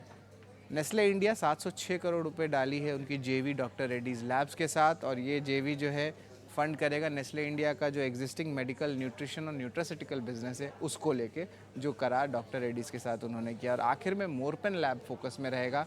इनका 200 करोड़ रुपए का QIP जो है खुल चुका है। इंडिकेटिव प्राइस 54 रुपीज़ है, यानी कि करंट मार्केट प्राइस से लगभग 9% डिस्काउंट पे है। तो ये अहम खबरें हैं जो आपके रडार में आज ज़रूर होने चाहिए। एक स्क्रीन पर जरा मेरे को ये बताइए कि सबसे इंपॉर्टेंट खबर आपको कौन सी लगी इस खबरों वाले सेगमेंट में, जरा वो बताइएगा। तो आपकी इंटेलिजेंस क्या कह रही है, सबसे इंपॉर्टेंट खबर क्या, और सबसे इंपॉर्टेंट नंबर्स भी बताना। उसी से शुरू करते हैं फिर। आज सबसे इंपॉर्टेंट खबर क्या लगी आपको स्टॉक्स इन न्यूज़ में? मुझे तो लगती है स्वान एनर्जी में जो है सबसे इम्पोर्टेंट मूवमेंट मुझे लगता है हो सकता है, बिकॉज यहाँ पे ऑफ कोर्स बहुत सारी रीस्ट्रक्चरिंग हो रही है और चैनल चेक सजेस्ट भी कर रहे हैं कि 1-2 आर्म्स इसके लिस्ट होने वाले हैं, तो 1-2 और सेटलमेंट्स आ सकते हैं अगले 1 से लेकर 2 हफ्ते में। तो इस स्टॉक को ज़रूर आप अपने रडार में रखिएगा। और नंबर्स की अगर बात करें तो इक्सिगो मेरा जो है टॉप पिक रहेगा। क्योंकि जो मैनेजमेंट है जब वो आए थे तो उन्होंने कहा था कि उनके जो B2B की जो बिज़नेस है उसमें बहुत अच्छी मूवमेंट आएगी, स्पेशली क्योंकि उनके क्लाइंटेल बेस रेलवेज की Easygo। फर्स्ट टाइम Easygo का फ्लायर्स नंबर- होते हैं। हाँ, तो आप इग्जी को देखिएगा, तो इसके जो फर्स्ट टाइम फ्लायर्स है वो बेसिकली रेलवे ऑडियंस है, तो बहुत यूनिक बिजनेस मॉडल मुझे लगा था। तो management of course walk the talk कर रही है जस्ट आफ्टर लिस्टिंग भी, तो ऑफ कोर्स स्टॉक में जो है एक अच्छी एक्शन देखने मिल सकते हैं। तो ये दो चीज़ है जो मुझे लगता है कि बहुत स्ट्रॉन्ग कर सकते हैं आगे जाते हुए। एक है इक्सिगो और ऑफ कोर्स स्वान एनर्जी भी। Thank you very much. एक तो आप पूरा रिसर्च करके हमको बता रहे हैं और दूसरा हमने आपसे थोड़ा एक्स्ट्रॉर्डनरी इंटेलिजेंस ले लिया आज और ये पता किया कि आपको सबसे अच्छी न्यूज़, सबसे अच्छा नंबर कौन सा लगा। इसी से करते हैं शुरुआत स्वान एनर्जी से। संतोष मीना, एक बार जरा स्वान देखना, इन्होंने कुछ डेट उतारा है 850 करोड़ रुपए के आसपास का, फिगर आ जाएगी भी आपकी स्क्रीन पर, एक बार जरा देख के बताइए तो स्वान एनर्जी। यस डिम्पी, स्ट्रक्चर काफी बुलिश है, हालांकि थोड़ा सा रेजिस्टेंस एरिया जरूर है 770 से 800 के बीच में, ये क्रॉस करने में कामयाब हुआ तो स्टॉक शायद धीरे धीरे 1000 रुपए बढ़ सकता है। अगर यहाँ से अटक के ग्लोबल क्यूज की वजह से नीचे मिलता है, नीचे आपको मिले कभी 660 के आसपास, तो एक री एंट्री के लिए बहुत अच्छा मौका मिल सकता है। ठीक है, अब हम अच्छा ठीक है, आप ये कह रहे हैं कि बाइंग ऑन डिप, तो बाइंग ऑन डिप का स्टैंप लगा दो। एक और चीज़ प्रोड्यूसर साहब याद रखना, अगर कोई इंपॉर्टेंट लेवल सर बता देते ना आपको इस लेवल पे, तो कोशिश करना वो लेवल लिख दिया करो। लिखतम और वक्तम दोनों होना चाहिए, उससे क्या है ना आपकी रिकॉल मेमोरी रहती है, फिर दूसरा सेंस ऑफ अ कन्फ्यूजन नहीं होता। मान लो मैंने सुना तो मेरे को लिखा हुआ मिल गया तो मेरा काम हो गया, ठीक है ना। तो आप अगर याद रहे और आप लिख पाएँ तो लिख दिया कीजिएगा। अंशुल जैन जरा इजी गो, अच्छा आप तो चार्ट ही नहीं देख पाओगे ना, तो हाल की लिस्टिंग है, कैसे करें फिर एक काम। अच्छा अंशुल जैन देख लो, अगर इसको समझ में आता है तो जरा देख के बताओ, अभी तो हाल की लिस्टिंग आप कैसे देखोगे इसको जरा बड़ा। देखिए डिम्पी जी, एक कॉन्सेप्ट होता है आईपीओ बेस ब्रेकआउट का। इसने 26 तारीख को आईपीओ बेस ब्रेकआउट दिया था और मैंने खुद इसको बाई किया था, बाद में स्टॉप लॉस कट गया था, तो लेवल्स पे ज्यादा टिप्पणी नहीं कर पाऊंगा, बट आईपीओ बेस ब्रेकआउट बना था और फेल हो गया था।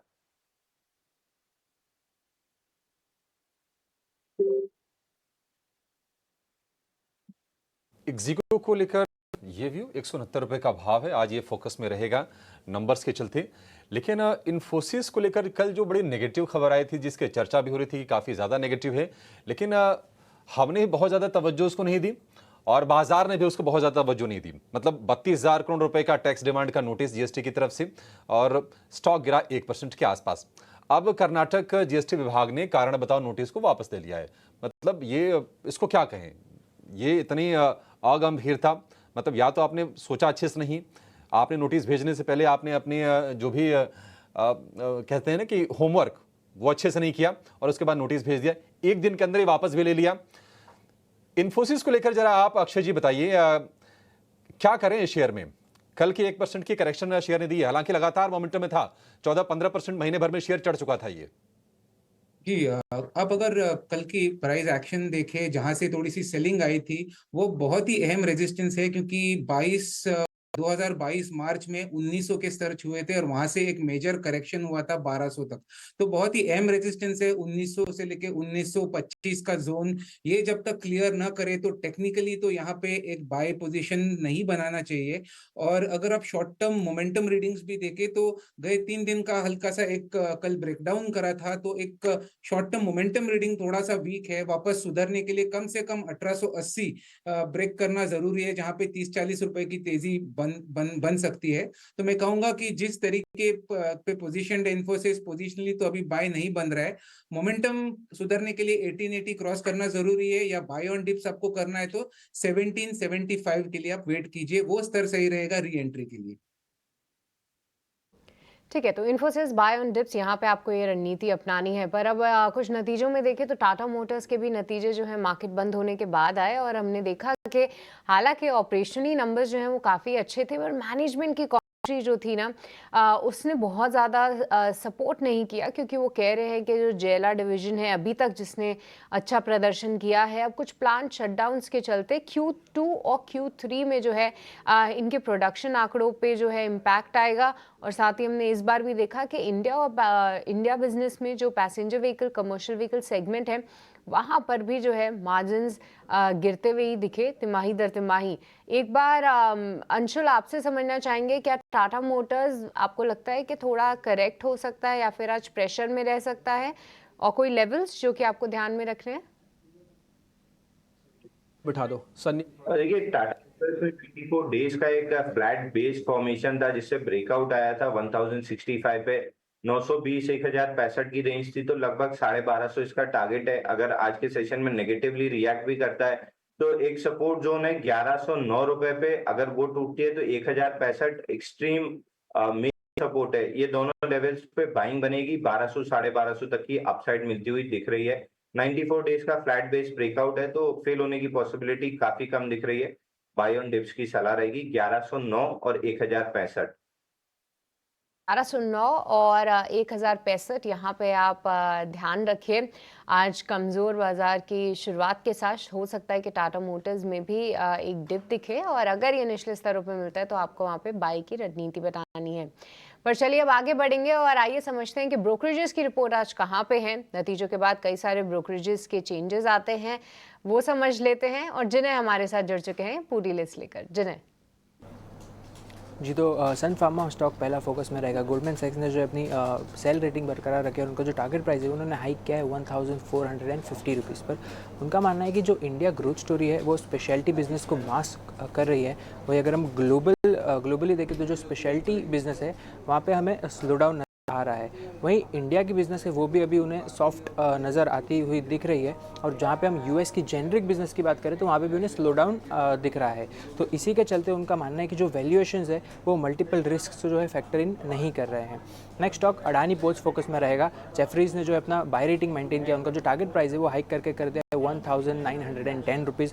उनके हिसाब से Q1 numbers operationally in line रहे और जो EBITDA था वो इन लाइन था, क्योंकि जो मार्जिन एक्सपेंशन हमने देखने मिला जिसने कि जो है हायर लोअर रियलाइजेशंस को जो है ऑफसेट किया। उसी के साथ कंपनी जो है डबल डिजिट ग्रोथ के लिए कॉन्फिडेंट है और उन्होंने जो अपना वॉल्यूम टारगेट था वो मेंटेन किया है करीब 460 to 480 MMTs पर। Moving on, Tata Motors focus में रहेगा। JP मॉर्गन ने अपना जो ओवरवेट रेटिंग है वो मेंटेन किया है और जो टारगेट प्राइस है उसको हाइक करके करता है 1250। उनका मानना है कि JLR का परफॉर्मेंस Q1 में काफ़ी अच्छा रहा, बट इंडिया की जो PV परफॉर्मेंस है उसको अभी H2 में FY 2025 के चाहिए। उसी के साथ अगर हम JLR की वॉल्यूम देखें, मिक्स और ओवरऑल कमोडिटी देखें तो वो भी काफ़ी अच्छा करते हुए दिखा। वहीं इंडिया के अगर CV बिज़नेस की बात करें तो वहाँ पे जो मार्जिन्स थे वो काफ़ी रिजिलियंट रहे अनसर्टन डिमांड एनवायरनमेंट में। लास्टली ITC फोकस में रहेगा। JP मॉर्गन ने अपनी ओवरवेट रेटिंग बरकरार रखे। उनका जो टारगेट प्राइस है वो है 535 रुपीज़। उनके हिसाब से Q1 इनलाइन रहा स्टडी सिगरेट परफॉर्मेंस की वजह से। और अगर हम सिगरेट परफॉर्मेंस देखें तो वहाँ पे रेवेन्यू ग्रोथ हमें स्टडी दिखा और जो रॉ मटेरियल प्राइसेस थे उन्होंने जो है उसमें जो इन्फ्लेशन देखने मिला उसकी वजह से हमें मार्जिन्स पर थोड़ा दबाव देखने मिला। वही अगर हम दूसरे FMCG बिजनेस की बात करें तो वहाँ पे मिक्स ट्रेंड्स रहे, मार्जिन्स ओवरऑल हमें उसमें ऊपर जाते हुए दिखे। वहीं नॉन FMCG बिजनेस में होटल्स की परफॉर्मेंस ठीक ठाक रही, वहीं भी पेपर बोर्ड जो है उसका परफॉर्मेंस हमें थोड़ा दबाव देखने मिला। ठीक है, बहुत बहुत शुक्रिया जिन्हें ये पूरी लिस्ट सामने रखने के लिए। तो कई सारे जगह पे ब्रोकरेज रिपोर्ट्स आई हैं और एक बार अक्षय आपसे समझना चाहेंगे ITC कैसे देख रहे हैं आप, क्योंकि थोड़ा बहुत रेजिलियंस दिखा रहा था पर बहुत शानदार नतीजे तो नहीं है। ITC के लिए कौन से लेवल्स इंपॉर्टेंट होंगे अक्षय? तो ITC सबसे पहले अगर प्राइस एक्शन देखे तो एक ब्रेकआउट स्टॉक था। वीकली चार्ट्स पे इसने 480 के स्तर पे कुछ दिन पहले एक बहुत ही पावरफुल ब्रेकआउट दिया था जो वॉल्यूम्स के साथ सपोर्ट किया था। म्यूटेड एक्शन है रिजल्ट्स का, तो शायद आपको ग्लोबल मार्केट्स के चलते आज एक हल्का सा डिप 480 और 485 के जोन में मिल सकता है ITC में। तो ये बेहतरीन टेक्निकल एंट्री पॉइंट्स रहेंगे क्योंकि वो एक पॉसिबल ब्रेकआउट जोन था जो अभी एक सपोर्ट ऑफर कर सकता है ITC को। तो 480 के आसपास अगर ITC मिले तो ट्रेडिंग के माध्यम से जरूर बाय करे। 470 का स्टॉप लॉस बनेगा इसमें, और अगर यही सपोर्ट से उछलता है तो वापस आपको ITC 510 पार करते हुए दिखेगा। तो 515 और 525 ये दो टारगेट एरिया बनते हुए दिखेंगे। ठीक है, तो 500 और 525 यहाँ पे भी बाय ऑन डिप्स की रणनीति आपको अपनानी है। फंडामेंटल एक्सपर्ट आज के अभिषेक वासु मलिक भी हमारे साथ जुड़ गए हैं। अभिषेक, बहुत शुक्रिया आपका समय देने के लिए, स्वागत है। और शुरुआत करेंगे आपसे चर्चा की सिम्फनी के साथ, क्योंकि कंपनी 6 अगस्त को बायबैक को लेकर एक बोर्ड बैठक करने वाली विचार करेगी उस पर। सिम्फनी आपको कैसा लग रहा है? अभिषेक, ये तो वैसे मॉनसून का प्ले होता है ये शेयर, ये मतलब गर्मियों का, उसके बाद आप बताइए कि क्या करें सिम्फनी में अब? देखिए, सिम्फनी एटलीस्ट 10 साल पहले बहुत अच्छा नतीजे लाते थे, और उसके बाद उन्होंने इंटरनेशनल काफी एक्विजिशंस और काफी ग्रोथ करने की कोशिश की, और बाजार में बहुत सारा कंपटीशन भी आ गया। आज अगर आप कोई व्हाइट गुड स्टोर में जाएंगे तो आपको जैसे सिम्फनी दिखेगा वैसे 10 और कंपनीज दिखेंगे जो कि सिमिलर लुकिंग है, एक ही जैसे काम करते हैं और सिमिलर प्राइस रेंज में भी है। तो कंपटीशन आज के डेट में बहुत ज्यादा है, और ये मतलब पहले काफी एक नए प्रोडक्ट्स लेके आ रहे थे, तो वो भी अभी मतलब कम हो गया है। तो purely from a business perspective मुझे नहीं लगता है कि सिम्फनी में वो जो पहले जैसा एक मोट हुआ करता था वो है। तो लॉन्ग टर्म के लिए मैं सिम्फनी तो उतना खास देखना नहीं चाहूंगा। ठीक है जी, ठीक है, सिम्फनी को लेकर ये व्यू। डॉक्टर रेड्डीज में कल हमने अच्छी तेजी देखी, और आज एक खबर आई है कि नेस्ले इंडिया के साथ जेवीए कर रही कंपनी, और उसमें 706 करोड़ रुपए का निवेश आएगा नेस्ले की तरफ से। जेवी में डॉक्टर रेड्डीज की 51% के आसपास की हिस्सेदारी होगी। हालांकि छोटा ही लग रहा है, 706 करोड़ रुपए डॉक्टर रेड्डीज और नेस्ले के लिहाज से भी छोटा है। लेकिन आप जरा डॉक्टर रेड्डीज के शेयर पर अक्षय व्यू दीजिए। कल की अच्छी तेजी के बाद शेयर क्या आज भी चलेगा? आज ओवरऑल अगर आप मार्केट का रुख देखें तो जो डिफेंसिव नेम्स है, एफएमसीजी हो या फार्मा हो, इनमें आपको थोड़ी सी बाइंग एक्शन जरूर दिखेगी। और डॉक्टर रेड्डी की बात करें तो कल एक छोटे से कंसोलिडेशन के बाद कल एक ग्रीन कैंडल दिखा था, जो एक पॉजिटिव डे ट्रेडिंग का डेवलपमेंट था, और ब्रॉडर प्राइस स्ट्रक्चर भी बहुत ही मजबूत है। तो 6735 ये एक बहुत ही अहम शॉर्ट टर्म सपोर्ट है। ट्रेडिंग व्यू पॉजिटिव है। यहाँ से अगर उछलेगा स्टॉक तो 7150 से लेके 7225 ये दो शॉर्ट टर्म के जो अपसाइड टारगेट्स है ये जल्दी छू सकता है। तो बाय करे या होल्ड करे, ये रणनीति रहेगी डॉक्टर रेड्डीज में। रेड्डीज को लेकर ये व्यू।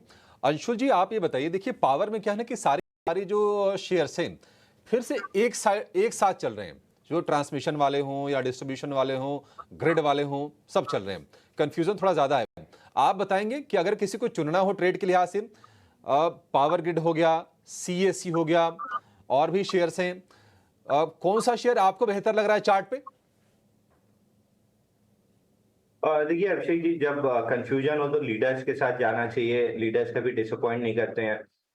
टाटा पावर में अगर देखें तो यहाँ पे एक मल्टीपल डे पैटर्न बना है, ऑलमोस्ट 31 डेज का फ्लैट बेस पैटर्न है, जिससे कल ब्रेकआउट आया है 458 पे।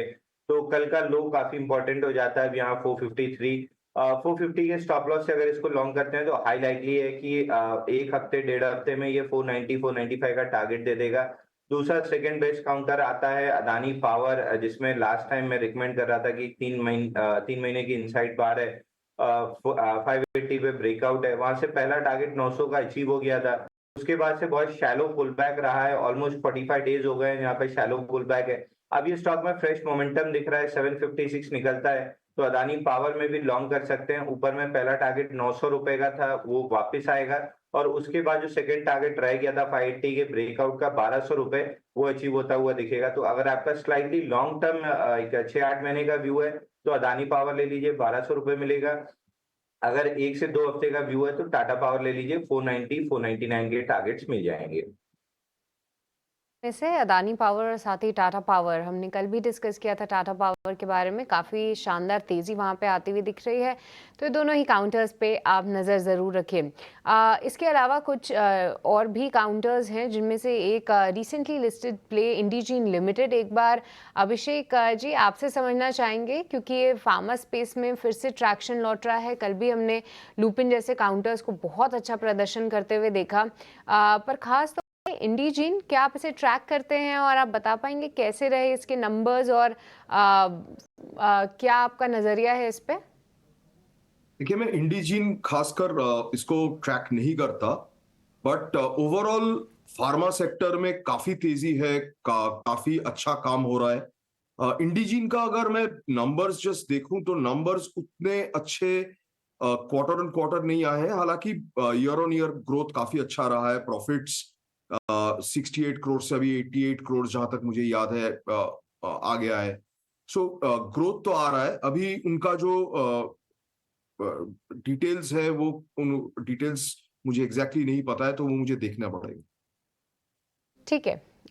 पर अभिषेक, इसी के साथ हम आपका बहुत-बहुत शुक्रिया भी करना चाहेंगे। आज आपने सुबह समय निकाला और साथ ही अपना टेक तमाम सेक्टर्स पे हमसे शेयर किया। बहुत-बहुत शुक्रिया। पर चलिए अब आगे बढ़ते हैं और कुछ काउंटर्स पे नजर देंगे। हम कल ऑटो बिक्री के आंकड़ों की बात कर ही रहे थे। कल हमने देखा कि बाजार बंद होने के बाद आयशर मोटर्स, रॉयल एनफील्ड और साथ ही साथ हीरो मोटोकॉर्प के नंबर आए और हमने क्लोजिंग शो में डिस्कस भी किया था कि ऐसा लग रहा है कि मार्केट्स को थोड़ी सी ऐसी आशंका है कि हीरो मोटोकॉर्प के नंबर्स अच्छे नहीं आएंगे और देखिए एग्जैक्टली वैसा ही हुआ। काफ़ी निराशाजनक नंबर्स हैं क्योंकि कंपनी की जो बिक्री रही है वो 3.7 लाख रही है, जबकि मार्केट उम्मीद कर रहा था, चैनल चेक्स जो रिपोर्ट्स बता रही थी वो 4.4 लाख की थी। तो सीधा सीधा 1 लाख की जो यूनिट्स हैं वो कम बिकी है हीरो मोटोकॉर्प की। और कल स्टॉक भी one of the top losers था निफ्टी 50 में, पर आयशर मोटर्स के भी थोड़े सरप्राइजिंग नंबर्स हैं। ये स्टॉक भी काफ़ी शार्प रिएक्शंस देता है जब इस तरीके की जो निराशा है वो हाथ लगती है। और एक बार संतोष, ये दोनों ही स्टॉक्स पे आपसे समझना चाहेंगे। हीरो मोटोकॉर्प आपको क्या लगता है कि और कितना करेक्ट हो सकता है? क्योंकि ध्यान रखिएगा कल भी करेक्शन जो है ऑलरेडी हमने देखा है इसमें जब नंबर्स नहीं थे मार्केट्स में। और साथ ही आयशर मोटर्स पे क्या व्यू है? यस, हीरो मोटोकॉर्प की बात करें तो पिछले कई ट्रेडिंग सेशन से ये स्टॉक अपने 20 डे मूविंग एवरेज के ऊपर टिकने में स्ट्रगल कर रहा है। लग रहा था कि शायद कुछ खराब नंबर आ सकते हैं। स्टॉक आज अंडर प्रेशर रहेगा, बट 5150 5150 के आसपास वहां पर एक इंपॉर्टेंट सपोर्ट एरिया है। तो मुझे लगता है 5150 5050 के बीच में इसको एक सपोर्ट रहेगा। तो अगर कोई बड़ी गैप डाउन होती है तो फिर शॉर्ट भी नहीं करना चाहिए। लोअर लेवल पर अगर सपोर्ट लेता है तो फिर बाइंग के मौके ढूंढेंगे, बट अभी अवॉइड करना चाहिए। आयशर मोटर की बात करें तो इसका स्ट्रक्चर अच्छा है, डिस्पाइट नंबर कैसे आए, लेकिन स्ट्रक्चर अच्छा है। स्टॉक अपने 20 डे मूविंग एवरेज के ऊपर ट्रेड करा है। हो सकता है कमजोर बाजार में भी अपना 20 डे मूविंग एवरेज ब्रेक कर दे, बट इसमें भी शॉर्ट्स की अपॉर्चुनिटी नहीं ढूंढना चाहिए। ओवरऑल स्ट्रक्चर अच्छा है, अगर मार्केट ठीक रहा है तो इसमें भी लोअर लेवल से रिकवरी आ सकती है। तो आयशर मोटर तो स्ट्रॉन्ग है, बट शॉर्ट साइड अवॉइड करना चाहिए। शॉर्ट तो दोनों में से रोकना चाहिए। आयशर मोटर को शॉर्ट नहीं करना चाहिए, हीरो मोटोकॉर्प को अवॉइड की कैटेगरी में डाल दिया। ऑटोस में बहुत ही स्पेसिफिक होना होगा और खासकर इस चीज़ का ध्यान रखना होगा कि आज टाटा मोटर्स के नंबर्स का रिएक्शन देने का फर्स्ट डे है।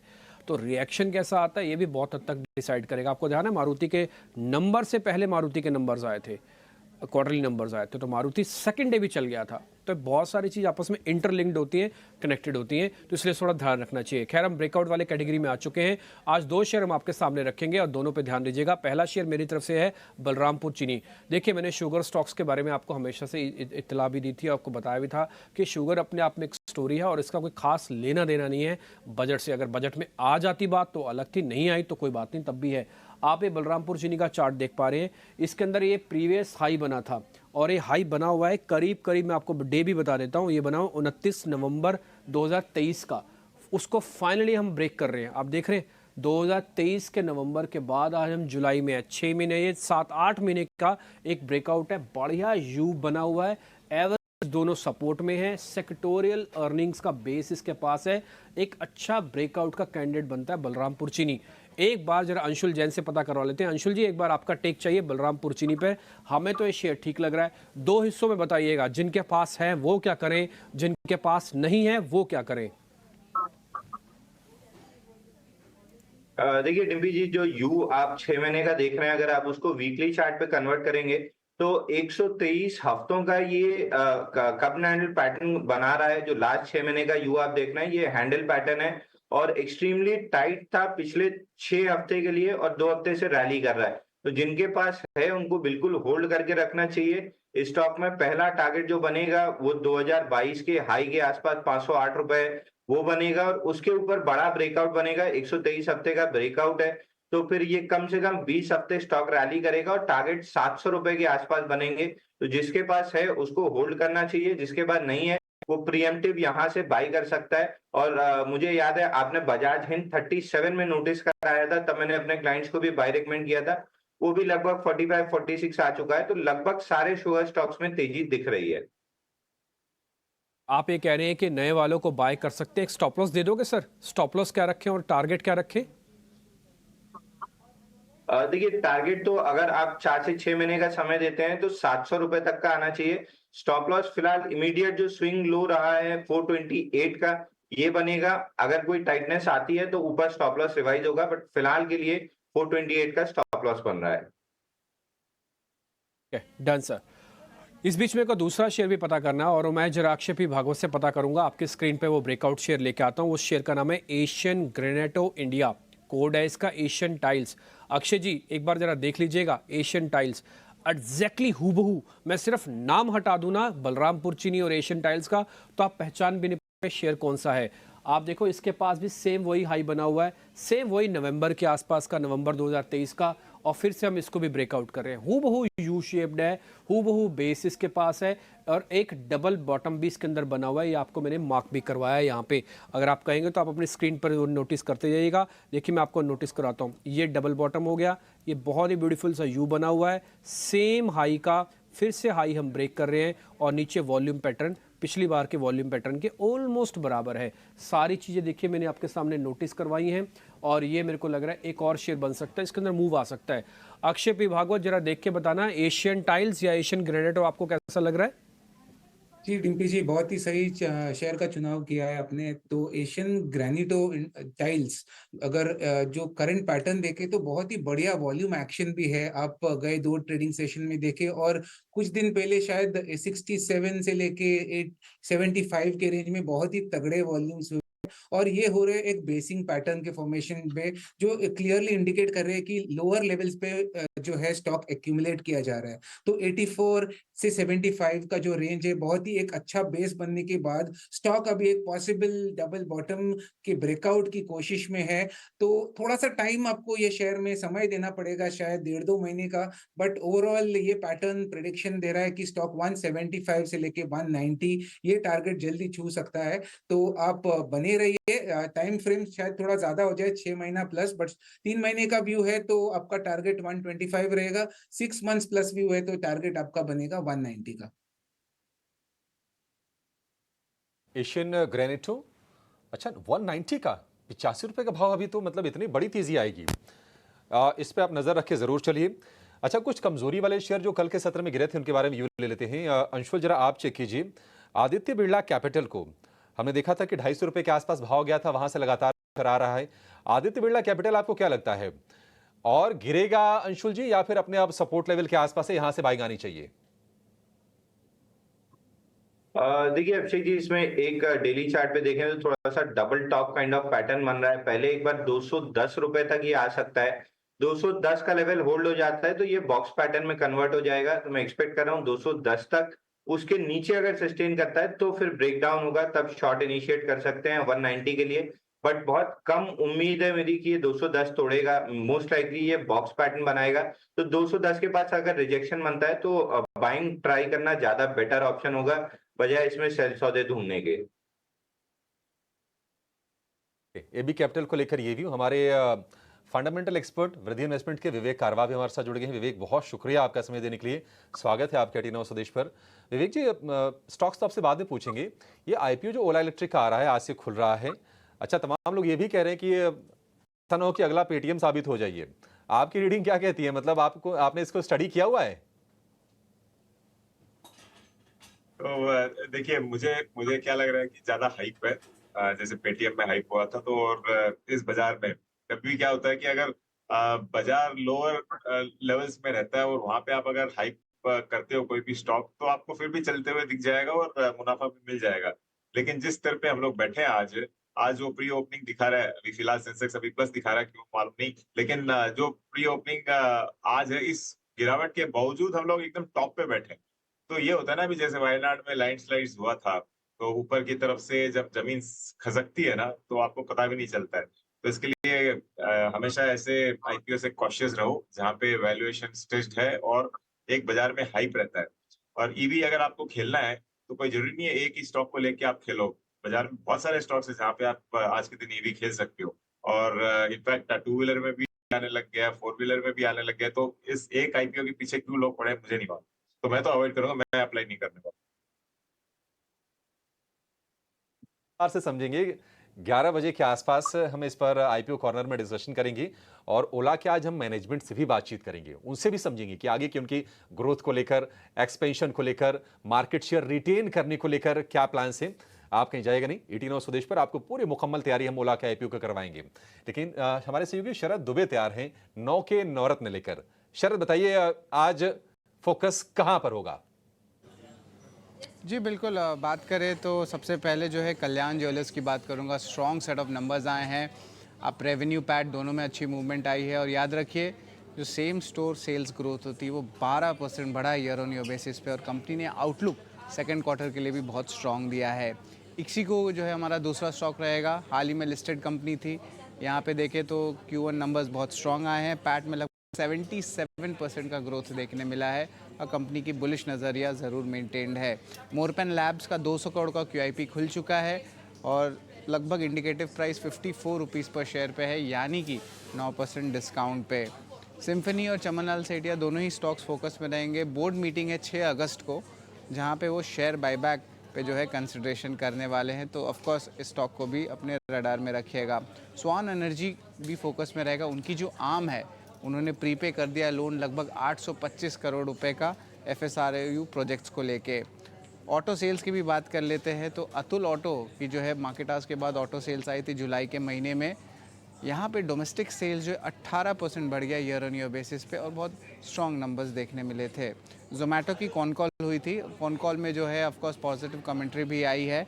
यहाँ पे जो GOV ग्रोथ है वो 27% आया। GOV होता है आपका ग्रॉस ऑर्डर वैल्यू ग्रोथ, वो मीडियम टर्म में 20% तक जा सकता है। इसके अलावा 4 से लेकर 5% तक का EBITDA रेंज रहेगा फूड डिलीवरी में। और कंट्रीब्यूशन मार्जिन हालांकि Q2 में थोड़ी रेंज के कारण प्रेशर में रहेंगे, but overall commentary strong I है।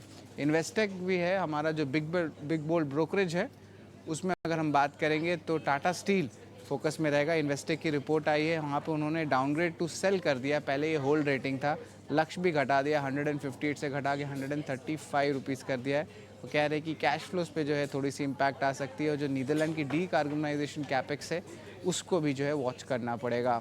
ये 8 स्टॉक्स तो मैंने आपको बता दिए, लेकिन जो हमारा आखिरी स्टॉक है, जो 9th स्टॉक है, वो है आपका HCC।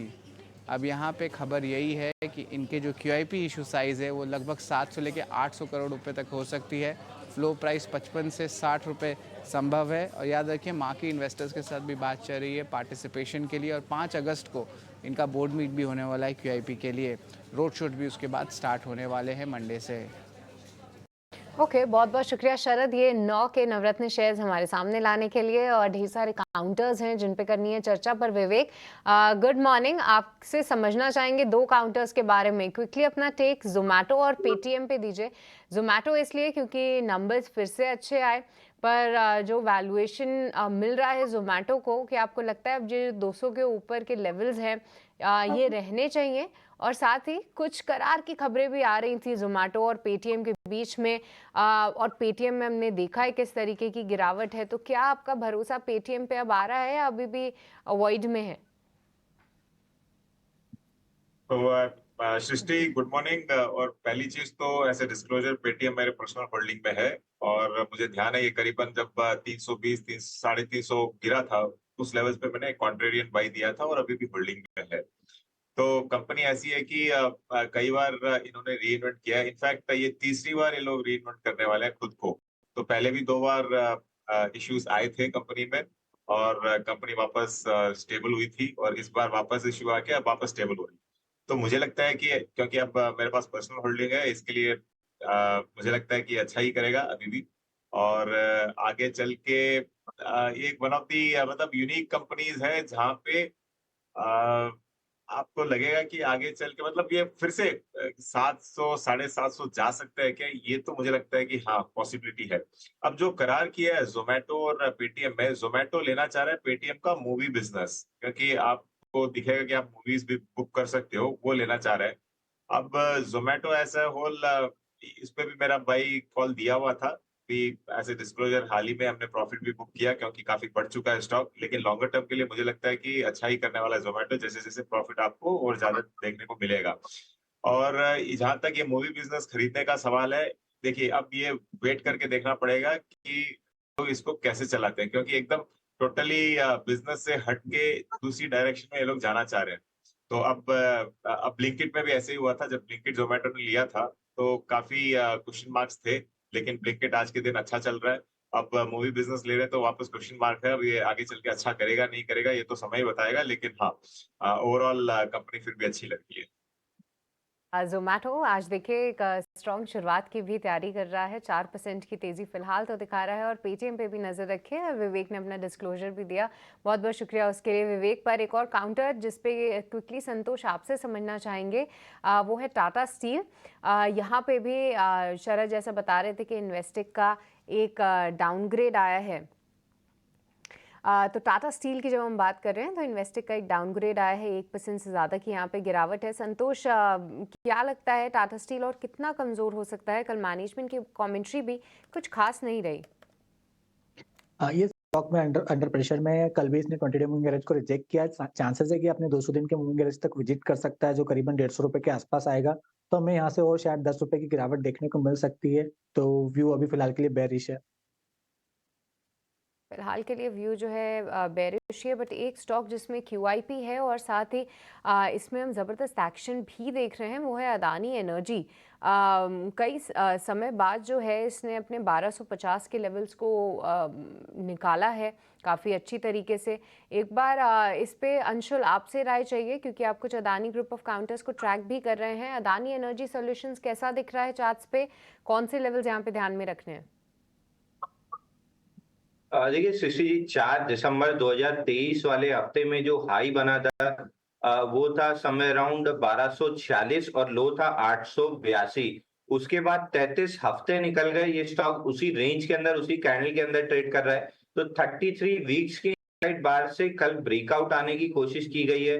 1250 1255 के ऊपर अगर वीकली क्लोजिंग आ जाती है तो 33 वीक्स की इनसाइड बार की ब्रेकआउट होगा और कम से कम 7 से 8 हफ्ते फिर इस स्टॉक में रैली रहेगी। और जो पहला टारगेट बनेगा वो 1550 का बनेगा और दूसरा टारगेट 1850 का बनेगा। तो मैं इस स्टॉक में बुलिश हूं, बट मैं वीकली क्लोजिंग 1250 1255 के ऊपर देखना पसंद करूंगा, उसके बाद मेरी बाइंग रहेगी। तो कंडीशनल बाई है, वीकली क्लोज 1250 1255 के ऊपर आती है तो फिर आपको बिल्कुल बाई करके चलना चाहिए। स्टॉप लॉस 1150 100 रुपए का रहेगा और टारगेट 1550 1850 दो रहेंगे। इम्पॉर्टेंट आप जंक्शन पे इस मार्केट ओपन करने की तैयारी कर रहा है। 9:11 हो चुके हैं, 15 पे आपको ट्रेड आने लगेगा। टिकर टीम ने इस बार बहुत होशियारी के साथ एक नंबर आपके लिए डाल दिया है, ये बड़ा इंटरेस्टिंग है। मेरे को भी टिकर से ही पता लगा, वो था कि 24,800 के नीचे खोल रहे हैं। तो 24,800 पहला सपोर्ट कि हम गैप के साथ तोड़ेंगे। कल हमने पहली बार रेजिस्टेंस को क्लोज किया था, तो रेजिस्टेंस और सपोर्ट में 200 पॉइंट का फर्क था। एग्जैक्टली 200 पॉइंट साफ हो रहे हैं आज मार्केट के अंदर। कल 25,000 थे, आज 24,800 के आप नीचे खुल रहे हो। तो होता क्या है कि आज ना पूरा दिन, अब मैं फिर से आपको बताता हूँ, आज मंदी वालों का दिन नहीं है। आज तेज़ी वालों को ये बताना है कि वो तेज़ी में है कि वो अभी ढूंढना, अभी थोड़ा रुकना चाहते हैं और मंदी करना चाहते हैं, है ना। तो उनके हाथ में है आज बाजी। उनकी तरफ से पोजीशंस की अपलोडिंग हुई तो बाजार थोड़ा और नीचे जाएगा, उनकी तरफ से ऑफलोडिंग नहीं हुई तो बाजार तो स्प्रिंग की तरह है ही, पहले सपोर्ट एरिया के आसपास खुल रहा है, या तो यहीं से बाउंस कर जाएगा या तो 200 पॉइंट 650 के पास भी इसका सपोर्ट है। ये लेवल्स के हिसाब से मैं सारी चीज़ बता रहा हूँ, इसमें मेरा कोई भी पॉइंट नहीं है। एक और पॉइंट बताता हूँ इस 200 पॉइंट की गिरावट में कि निफ्टी 50 का, भले किसी के नंबर अच्छे आए हैं किसी के खराब आए हैं, वड़ावर जो भी है, निफ्टी 50 का एक भी ऐसा शेयर नहीं है जो आपको हरे निशान में दिखे। कहने का मेरे मतलब है कि सभी के सभी शेयर आपको कमज़ोर दिख रहे हैं। In fact Hindalco, ITC, Maruti, Eicher motor, Tata Motors, इसमें से 3 के तो नंबर्स हैं और इन 2 के तो इनफैक्ट नंबर्स है, तो 2 के नंबर्स का भी इम्पैक्ट नेगेटिव है। 1600 का इंपॉर्टेंट बेस है एचडीएफसी का, एचडीएफसी बैंक का। रिलायंस इंडस्ट्रीज का इंपॉर्टेंट बेस है 3000 पॉइंट का, 3000 रुपये वाला। ठीक, इस सारे बेस भी आपको नोटिस करने होंगे। स्पेसिफिकली ध्यान रखिएगा कि आईटी की वीकनेस कितनी बढ़ती है। देखिए 3 छड़ों में से एक छड़ आज थोड़ा वीक हुआ है, कहने का मेरे मतलब है कि ग्लोबल मार्केट वीक हुआ है। मैं फिर से अपनी उसी हेडलाइंस के एक पॉइंट को कैरी फॉरवर्ड मार रहा हूँ आपके सामने कि अगर ये मंदी की आहट है, और अगर है वास्तव में है, तो आपको ग्लोबल मार्केट्स में यूरोपियन बाजार को ज़्यादा अच्छे से देखना होगा और प्लस इंडियन मार्केट्स में भी इसका रिफ्लेक्शन आएगा, क्योंकि इसी बहाने ही आप भले थोड़े नीचे चले जाओगे लेकिन अपने कंफर्ट को ढूंढने की कोशिश करोगे। वो कंफर्ट इसलिए नहीं आ रहा था, वो आपको लेवल्स में दिख रहा है। पिछले 4 दिन से बैंक निफ्टी ऊपर नीचे करता है, लेकिन पॉइंट्स में 10 पॉइंट, 20 पॉइंट, 100 पॉइंट, 150 पॉइंट जाके बंद होता है। 4 दिन में सिर्फ 250 पॉइंट आपको मिले थे। और आज बैंक निफ्टी के अंदर जो गिरावट है, ओपनिंग की मैं आपको बता देता हूँ, ओपनिंग की गिरावट है 400 पॉइंट की, यानी कि जो पिछले 4 दिन में या 7 दिन में बैंक निफ्टी ने जोड़ा था, वो एक ही दिन में साफ ले जाएगा। बस इसी चीज़ के बारे में मैं आपको थोड़ा नोटिस कराना चाहता हूँ। 4 दिन से आप वहीं खड़े थे, बाजार ने वहीं आपको वापस ला के खड़ा कर दिया। पूरे हफ्ते का गेन हफ्ते के इक्वल टू हो गया, यानी कि हफ्ते में जो बनाया लास्ट में फ्राइडे वाले दिन वहीं पे खा के खड़े हैं। स्टॉक स्पेसिफिक आज कौन कौन से मूव है आपके स्क्रीन पे मैंने ऑलरेडी बता दिया कि मेरे को कोई भी शेयर ऐसा नहीं दिख रहा जहां पे आज हरे निशान में ओपनिंग होती हुई दिखे। हाँ, मिड कैप में है, जोमेटो में दिखेगा आपको, कल्याण जी के अंदर दिखेगा, JSW स्टील के अंदर दिखेगा। ये कुछ है जो शुरुआत में आज पॉजिटिव खुल रहे हैं, और उसमें भी RVNL, BSE जैसे शेयर आज प्रॉफिट बुकिंग कराएंगे। 250 शेयर जस्ट रिवर्स है। आप देखो, एडवांसेस पहले 1500 होता था, डिक्लाइंस होता था 200-250, आज 250 एडवांसेस हैं, 1500 डिक्लाइंस हैं, और अब गिरावट करीब करीब 250 पॉइंट की हो चुकी है। ना केवल 24,800 के नीचे हम खोले, बल्कि 24,800 के नीचे ड्रैग मार रहे हैं। ये कितना ड्रैग जाएगा हमें नहीं पता, हमारे हिसाब से 650 दूसरा सपोर्ट एरिया है जिस पे हम नोटिस करेंगे। बैंक निफ्टी में गिरावट करीब करीब 400 पॉइंट की है। बैंक निफ्टी भी 51,000 पे चल रहा है। 51,000 के नीचे जाते ही बियर्स अपने बारे में सोचना शुरू करेंगे।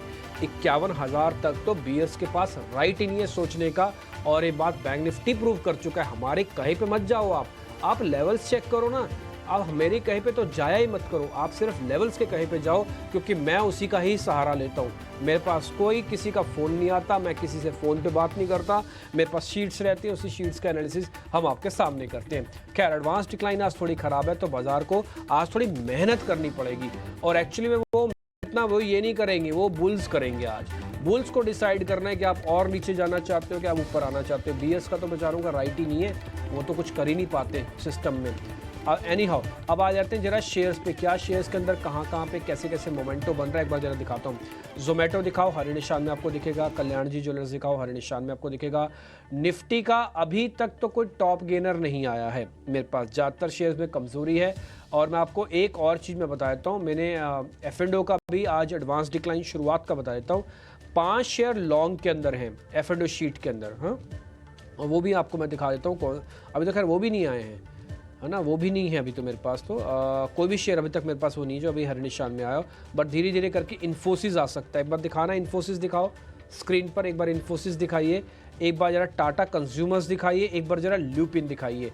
ये उन सब की गिरावट ऑलमोस्ट खत्म होने को है, और कुछ तो हरे निशान में लौट भी रहे हैं। ये मैं आपको दिखा रहा हूँ। ल्यूपिन दिखाओ, टाटा कंज्यूमर दिखाओ, थोड़ा बहुत एक डिफेंसिव में मैरिको दिखा दो। आज यूनाइटेड स्पिरिट्स दिया था भागवत जी ने, वो भी दिखाओ जरा, वो भी स्क्रीन पर आपको हरे निशान में आने की तैयारी कर रहा है। तो कुल मिला के एडवांस डिक्लाइन बेहद खराब है। शॉर्ट करीब 90 शेयर खुले हुए हैं, अनवाइंडिंग के पास 73 शेयर हैं। 150 से ज़्यादा शेयर आज आपको वीक कैटेगरी में दिखेंगे एडवांस डिक्लाइन के हिसाब से भी, अगर आप चेक करना चाहते हो। फिलहाल 200 पॉइंट की गिरावट, और बैंक निफ्टी में करीब 425 पॉइंट की गिरावट है। रिलायंस 20 रुपये नीचे है, ध्यान रखिएगा। 3000 का सपोर्ट रिलायंस का है। HDFC बैंक का 1600 का सपोर्ट है। HDFC बैंक ज़्यादा टूटा नहीं, 3.3 रुपये टूटा हुआ है। इसको नोटिस कीजिएगा, बड़े शेयर ही इस तरह की प्रॉब्लम से बाहर निकालते हैं, कभी भी मिड कैप और स्मॉल कैप नहीं निकालेंगे, वो तो चलते मार्केट के शेयर होते हैं। एक्चुअली में जो जिस समय प्रॉब्लम आती है मार्केट में, तो बड़े शेयरों का ही मुंह देखा जाता है। ये हीट में अब आपकी स्क्रीन पर आ रहा है। उसके बाद हम छोटे मझोले शेयर्स की रूपरेखा आपके सामने रखेंगे, और फिर साथ ही साथ आपके सामने बता देंगे कि आज की ट्रेडिंग कॉल्स कौन सी हैं। तो आज हीट मैप में आपको एक भी शेयर हरे निशान में दिखेगा जिसकी प्रोबेबिलिटी हाई है, वो मैं ऑलरेडी आपको नोटिस करवा चुका हूँ। इसमें इन्फोसिस है, टाटा कंज्यूमर्स है, ल्यूपिन है, ये सब शेयर है, बट वो भी अभी तक अच्छे से नहीं आए, 1% आधे % से ऊपर नहीं है, इसलिए हीट मैप में वो भी नोटिस नहीं हो रहे हैं। तो आप देखेंगे मारुति, टाटा मोटर, आइशर, ये तीनों ऑटो के हैं। और एक बार ऑटो का इंडेक्स भी दिखाना स्क्रीन पर, उसकी अपनी वेटेज है। बैंक आईटी के बाद अगर सबसे ज़्यादा क्रूशियल पोजीशन पे रहता है वो ऑटो इंडेक्स है। एक बार आईटी का भी इंडेक्स दिखाना, निफ्टी आईटी इंडेक्स, वो भी आप देख के रखना, और बड़ा ही सिलेक्टिव आराम से ट्रेड कीजिए। बाजार को अपने ऊपर हावी ना होने दीजिए, बल्कि शांति से बैठिए। ये बाजार हर तरह के लेवल्स आपको अपने आप से दिखाएगा। मैंने अडानी ग्रुप के शेयर्स भी चेक किए, मेरे को एज सच उसमें कोई मेजर क्रैक नहीं दिख रहा। ज़्यादातर शेयर आधे से सिर्फ 1% नीचे है, तो मैं थोड़ा वेट करूंगा। लेट्स सी, देखते हैं क्या होता है। तो अभी आपको छोटे मझोले शेयर्स बताए जाएंगे और उसके बाद फिर हम ओपनिंग के ट्रेड। कमजोर शुरुआत, 200 अंक नीचे है निफ्टी, 24,800 के आसपास टिकने की फिलहाल कोशिश हो रही है। लेकिन अगर आप देखेंगे तो कमिंस लगातार प्रेशर इसमें है। 8% की आज भी गिरावट पर शुरुआत हुई है कमिंस के शेयर में। आपको याद होगा कि मैनेजमेंट ने थोड़ा सा मार्जिन को लेकर थोड़ा सा कॉशियस अपना स्टांस दिया था। इसके अलावा मेटल स्टॉक्स में आज हम गिरावट देख रहे हैं। ग्लोबल जो ही चैलेंजेस बढ़ते हैं, आप देखिए मेटल शेयर आपको गिरते हुए दिखेंगे, नाल्को के शेयर में आपको कमजोरी दिखेगी, सेल का शेयर आपको नीचे दिखेगा।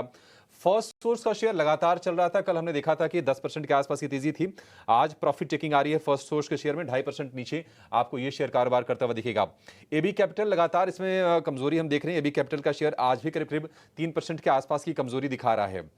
एक बार जरा केआरबीएल का शेयर जरा लेकर आएगा। केआरबीएल में कल हमने देखा था कि करीब करीब 8-9% के आसपास की गिरावट थी, क्योंकि मार्जिन पर उसके प्रॉफिट पर प्रेशर था। प्रॉफिट आधा हो गया था और लगातार 4 क्वार्टर से इसके प्रॉफिट में गिरावट आ रही है। क्या आज भी प्रेशर में ये खुला है। तो छोटे मझोले शेयरों की स्थिति भी आज हम कमजोरी देख रहे हैं। लेकिन अगर हम चढ़ने वाले कुछ शेयरों की अगर बात करें तो उसके भी बाजार में आपको कुछ संख्या दिखेगी। आज आप देखिए आईएफबी इंडस्ट्रीज को जरा चेक करेंगे। कल की बड़ी तेजी थी, आज कैसा मूव दिखा रहा है, आईएफबी इंडस्ट्रीज को देखेंगे। इसके अलावा एक और शेयर पीसीबीएल में कल हमने बड़ी तेजी देखी थी। जो भी आरपी गोयनका ग्रुप के जो शेयर हैं वो चल रहे थे और आज देखिए आज भी मोमेंटम है पीसीबीएल में। 350 रुपए के ऊपर जाकर ये कारोबार कर रहा है। 355 रुपए का भाव आपको दिखेगा। तो सेलेक्टिव स्टॉक से बहुत ज्यादा कोई उसमें एक्शन नहीं है, लेकिन हाँ कमजोरी का मूड हम आज देख रहे हैं मिड कैप स्पेस में भी। लेकिन बाजार में आपके लिए मौके कहां पर होंगे, क्या ट्रेड करना, अभी ओपनिंग में मौके आपके लिए कहां मिल रहे हैं, ये सब कुछ जानेंगे। इन्फोसिस एक बार जरा नोटिस कर लीजिएगा। क्लैरिफिकेशन हालांकि आ गया है, कर्नाटका की सरकार ने जो जीएसटी का जो नोटिस था वापस ले लिया है, बावजूद उसके शेयर हम थोड़े से प्रेशर में देख रहे हैं इन्फोसिस के। चलिए सीधे चलेंगे और जानेंगे अब ओपनिंग के सौदे।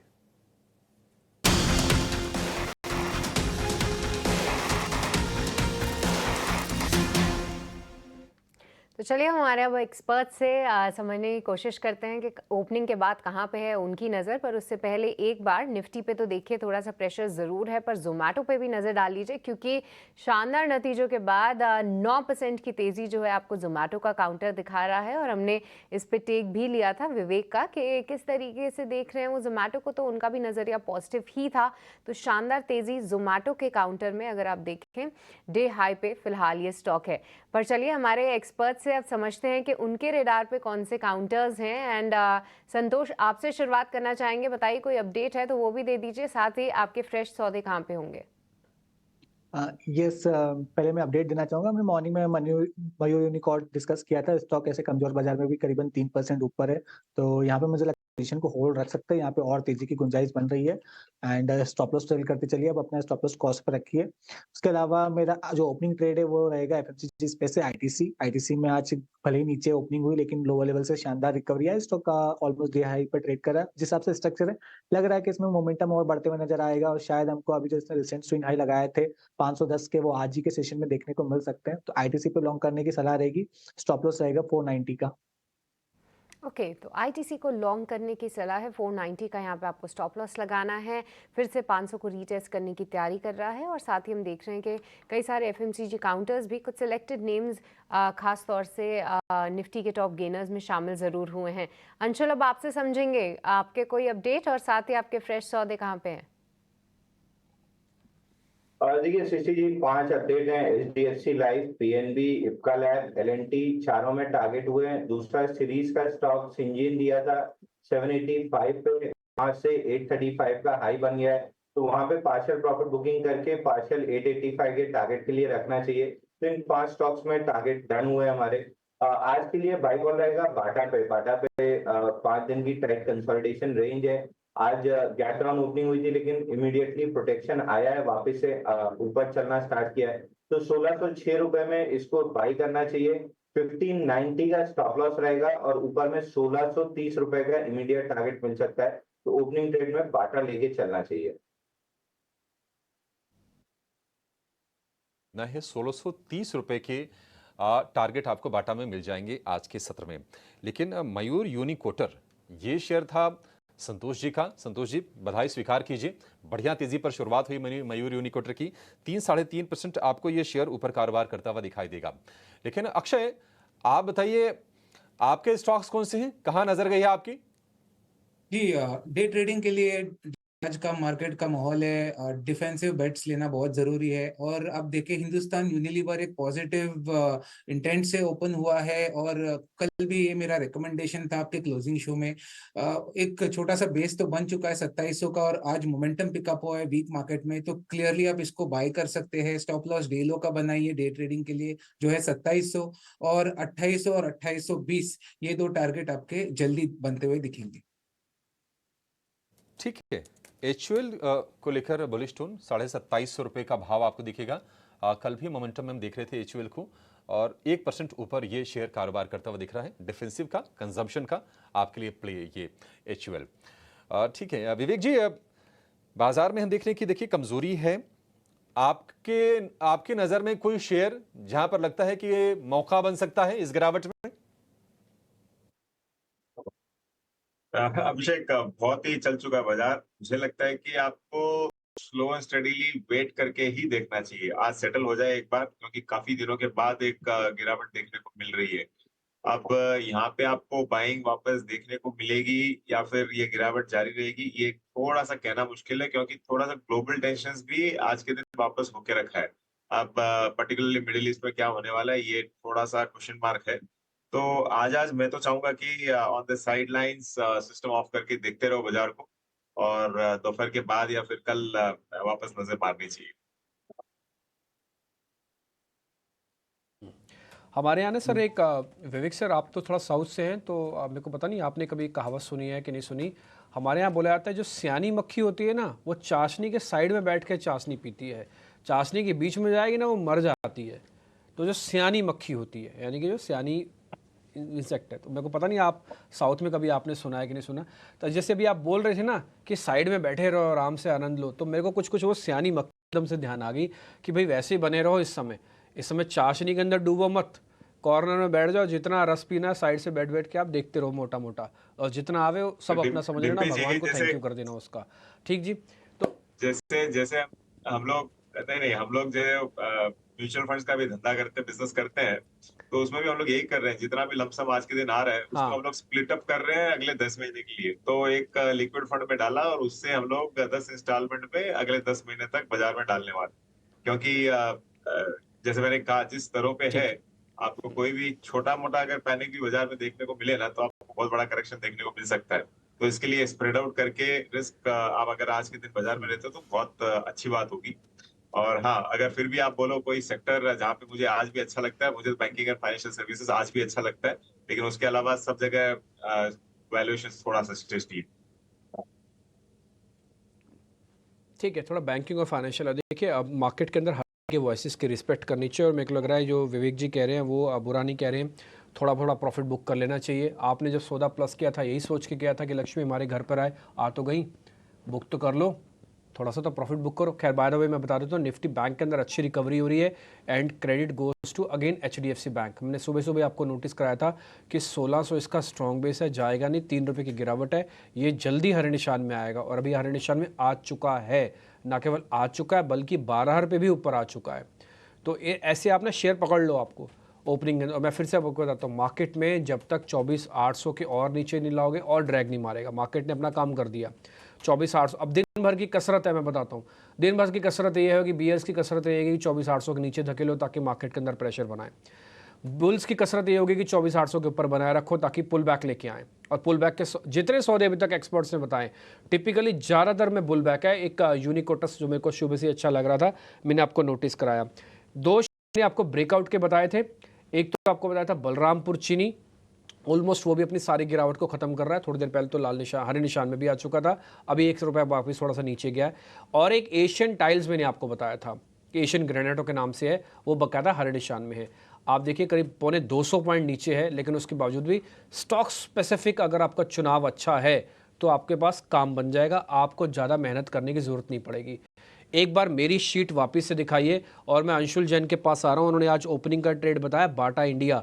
अंशुल जैन, आपने बताया था 1605 पे 1610 हो चुका है, 1630 का आपने टारगेट दिया है, ठीक है ना? आप यही कह रहे थे ना 1630 का टारगेट है, लेकिन मैं 1630 नहीं रोकना चाहता, मेरा 1700 तक का टारगेट है।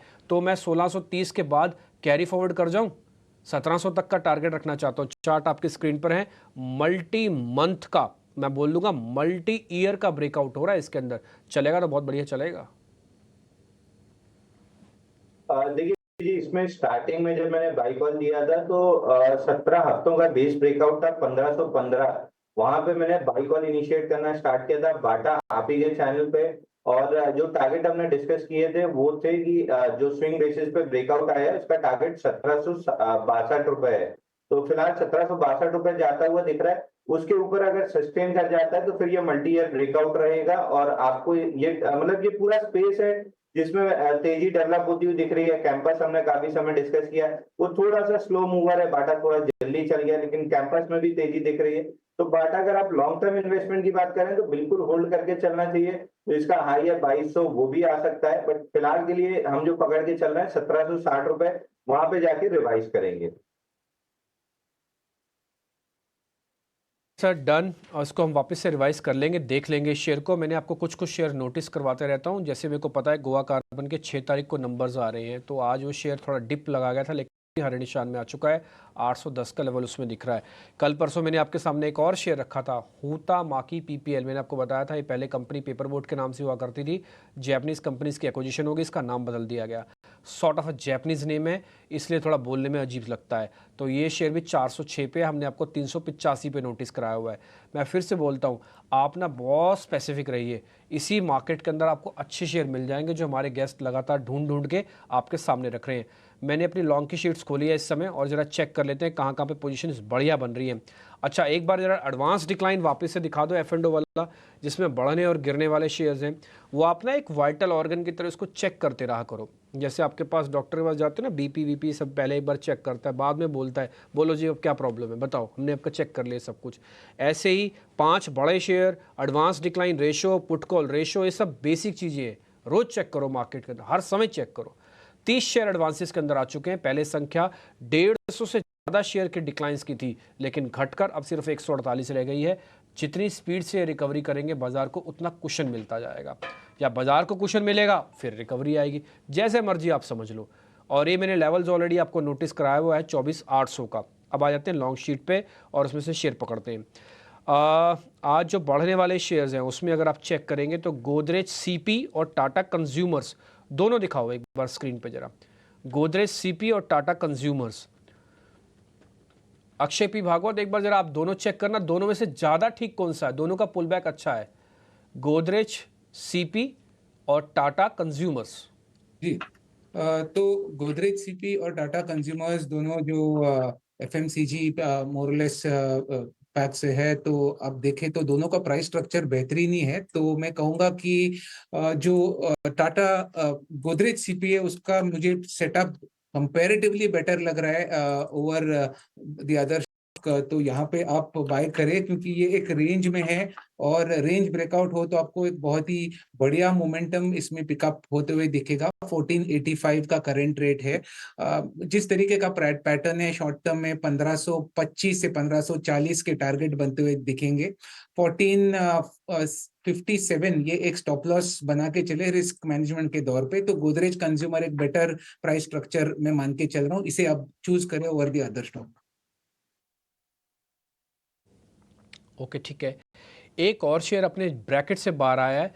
ये ब्रैकेट टिपिकली आपको नोटिस करवाते हैं हमारे जो टेक्निकल एनालिस्ट है, जिनका नाम है अंशुल जैन। अंशुल जैन, आप डब्बा बोलते हो इसको, क्या बोलते हो? डब्बा बोलते हो ना, कि डब्बे से बाहर आया, बॉक्स से बाहर आया, ये बोलते हो ना आप टेक्निकल्स में, बॉक्स से बाहर आया है। जी सर, रेक्टेंगल पैटर्न होता है, लेकिन उसको मतलब हमारे साइड यूपी बिहार में रेक्टेंगल बहुत इंग्लिश वाले वर्ड नहीं समझते हैं, तो हमको हिंदी में बोलना पड़ता है कि बॉक्स या डब्बे के बाहर है। अच्छा ठीक है सर, कोई बात नहीं सर, भाषा समझ में आनी चाहिए। यहाँ भी कई लोग कुछ अलग अलग तरीके से सौदे को पंच करने से लेके अलग अलग नाम है इंडस्ट्री के, ठीक है वो सब ठीक है, लेकिन आपने यूपी बिहार वाली बात छेड़ दी तो दिल को छू गए। हम तो खैर नॉर्थ में बैठे हैं, आप कहाँ हैं? आप बनारस में आजकल, मुंबई में हो आप सर? कहाँ पे हो अभी आप? जी, मैं बनारस में हूँ सर। अब 1 मिनट का समय दें तो 1-2 हफ्ते पहले की एक चीज बताता हूँ। आपने जो शेयर नोटिस कराया हु तमाकी, ये इसमें 339 वीक्स का बेस ब्रेकआउट आया था। तो हमने अपने डीलर्स को कहा था कि क्लाइंट्स को फोन करके बताओ कि ये स्टॉक 4-6 महीने के लिए अच्छा चलेगा, 700 750 आ सकता है।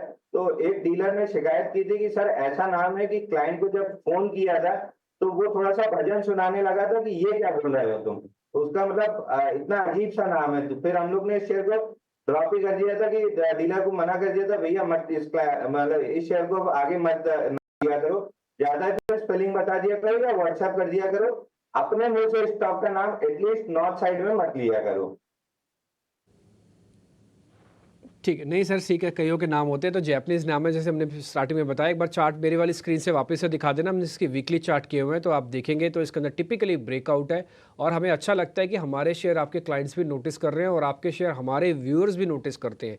अच्छे शेयर कुल मिला के मिलने चाहिए, बट अपने वित्तीय सलाहकारों से स्टैंडर्ड डिस्क्लोजर के साथ बोल रहे हैं कि थोड़ा स्टॉप लॉस टारगेट को रिगरसली फॉलो कीजिए और अपना कैलकुलेशन रिस्क रिवॉर्ड की चेक कर लीजिएगा।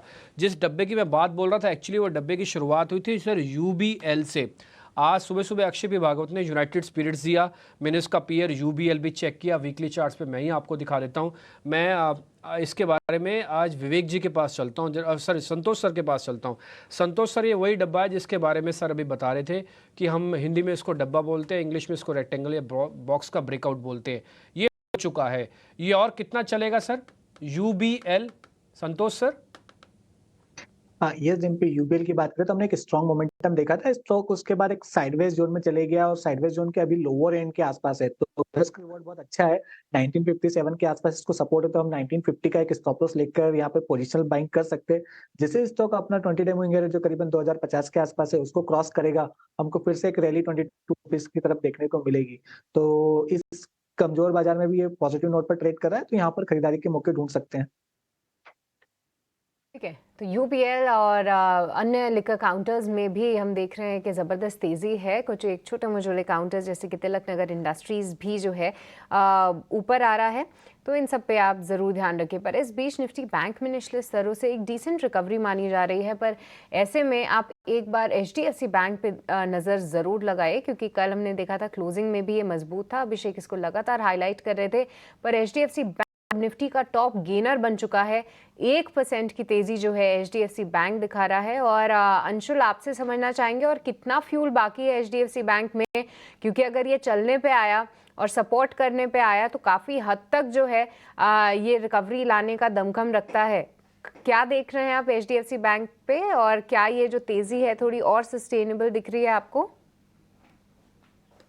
देखिए, यहाँ पे बैक बाय HDFC बैंक हमने मॉर्निंग में ओपनिंग में ही अपने क्लाइंट्स को बैंक निफ्टी बाय रिकमेंड किया है 51,800 के टारगेट के साथ, क्योंकि यहाँ पे HDFC बैंक में 1680 रुपए आता हुआ दिख रहा है, और अगर 1680 के ऊपर ये सस्टेन करता है तो फिर 1710 रुपए तक का टारगेट मिलेगा। और अगर ये दोनों टारगेट ये अचीव करता है तो फिर बैंक निफ्टी में बहुत आराम से 51,800 का जो टारगेट हमने दिया है वो टेस्ट होते हुए दिखेगा। तो बैंक निफ्टी हमने अपने क्लाइंट्स को बैक बाय HDFC बैंक का मूव लॉन्ग इनिशिएट करके दिया हुआ है सुबह।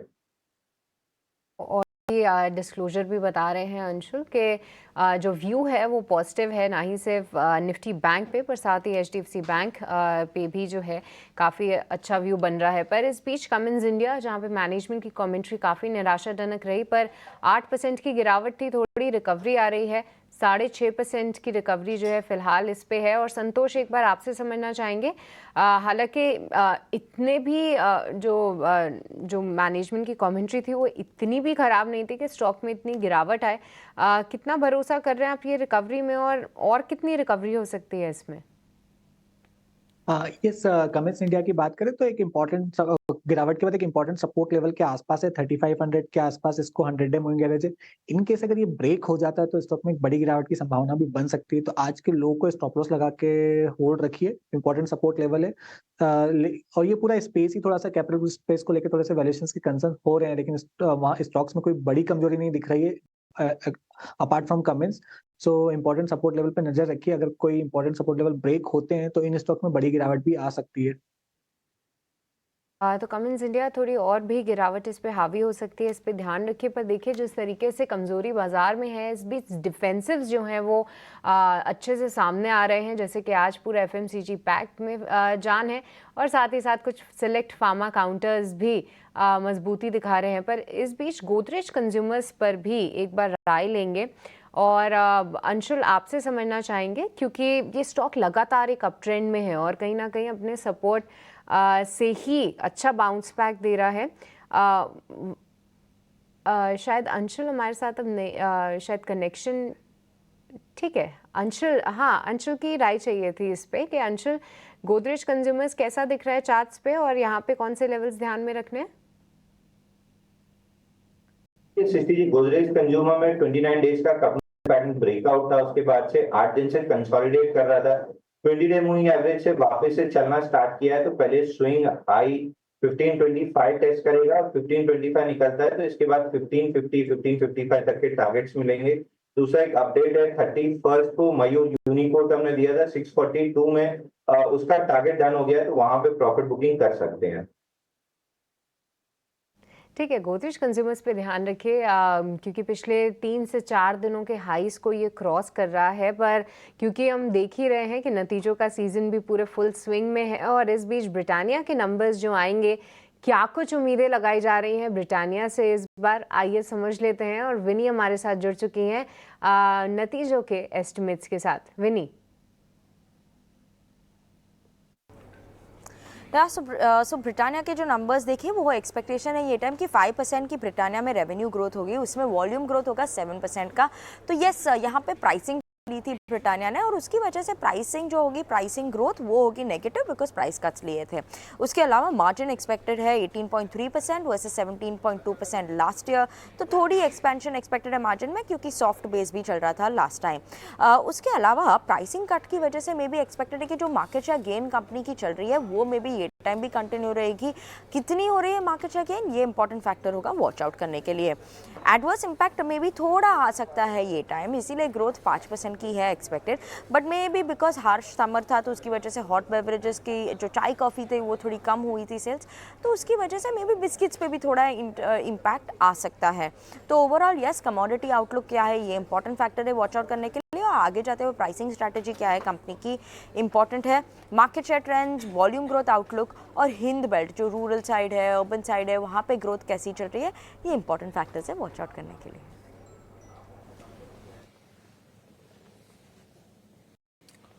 ठीक है, शुक्रिया विनी। एक बार ना ब्रिटानिया पर नतीजों से पहले जरा व्यू ले लेते हैं कि किस तरह से पोजीशनिंग करके रखनी है। अक्षय, आप बताइए, ब्रिटानिया उम्मीदें ठीक ठाक हैं, मुनाफा 13% बढ़ेगा, आय में भी हम उछाल की उम्मीद करके चल रहे हैं, हालांकि शेयर में थोड़ा सा सतर्क वाला अप्रोच है। संतोष जी, आप बताइए ब्रिटानिया पर आपका व्यू क्या है? हम देखें तो एंटायर एफएमसीजी स्पेस से नतीजे अच्छे आ रहे हैं, ब्रिटानिया ऊपर के लेवल से करेक्ट हुआ है, तो रिस्क रिवॉर्ड फेवरेबल हो रहा है। अगर कोई पॉजिटिव सरप्राइज आ जाता है तो एक तेजी देखने को मिल सकती है। तो मुझे लगता है कि इसमें आपको 5600 से 5550 की रेंज में मिलता है, तो खरीदारी के मौके ढूंढना चाहिए। नीचे स्टॉप लॉस रहेगा आपका 5525 का, और ऊपर अच्छे रिजल्ट आ जाते हैं तो शायद मुझे लगता है 6000 के लेवल वापस से देखने को मिल सकते हैं।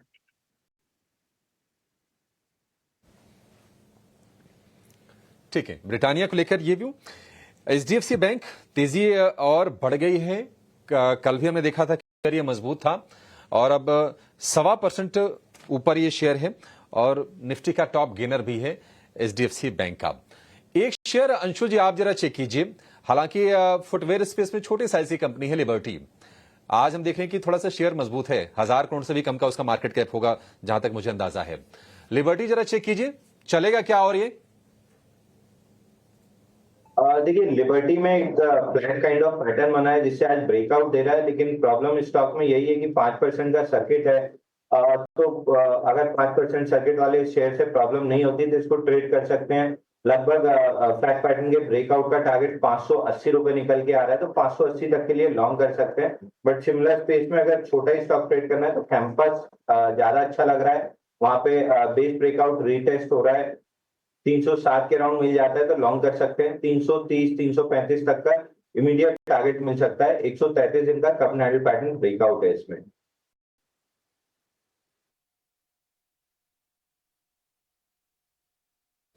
ये व्यू आपके लिए लिबर्टी पर।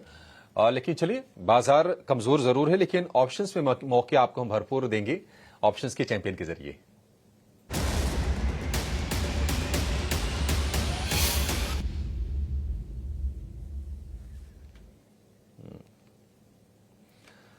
हमारे साथ जुड़ गए हैं हमारे आज के खास एक्सपर्ट ऑप्शंस के चैंपियन में विनय रजानी। विनय, बहुत शुक्रिया आपका समय देने के लिए। स्वागत है आपके टीनो स्वदेश पर। बताइए, कहां पर मौके बन रहे हैं, क्या ट्रेड करेंगे अभी? जी धन्यवाद, गुड मॉर्निंग। तो आज सुबह मार्केट खुलते ही हमने देखा है कि आईटी इंडेक्स एक वीकनेस दिखा रहा है। तो आईटी इंडेक्स ने पहला सपोर्ट अपने 5 दिन की एवरेज का तोड़ा है। तो मुझे लग रहा है कि आईटी इंडेक्स आज के दिन में वीक रह सकता है। उसमें से एक स्टॉक है L&T टेक्नोलॉजी, LTTS, जिसका NSE कोड है। तो LTTS जो F&O सेगमेंट में प्लेस करता है, उसका अगस्त महीने का 5000 का पुट हम ले सकते हैं। I am giving a put ultimately अगर स्टॉक नीचे जाता है तो पुट में अपने प्रीमियम बढ़ेंगे। तो 5000 का अगस्त का पुट 115 रुपए पे लेने की राय रहेगी। स्टॉप लॉस आपका 75 का होना चाहिए और अपसाइड में टारगेट 175 होना चाहिए। तो ये जो रिकमेंडेशन है नेक्स्ट 2 से 3 सेशन के लिए है। और L&T टेक्नोलॉजी LTTS की जो लॉट साइज है वो 100 की है। अगर आप टारगेट से रिकमेंडेड प्राइस से गैप गिनते हैं तो मैक्सिमम प्रॉफिट आपको 6000 पर लॉट हो सकता है। और अगर स्टॉप लॉस से आप गैप गिनते हैं तो मैक्सिमम लॉस आपका पर लॉट 4000 का होगा। तो रिस्क रिवॉर्ड भी फेवरेबल लग रहा है और मुझे लग रहा है कि आईटी स्टॉक्स आज के सेशन में वीक रहने चाहिए। जी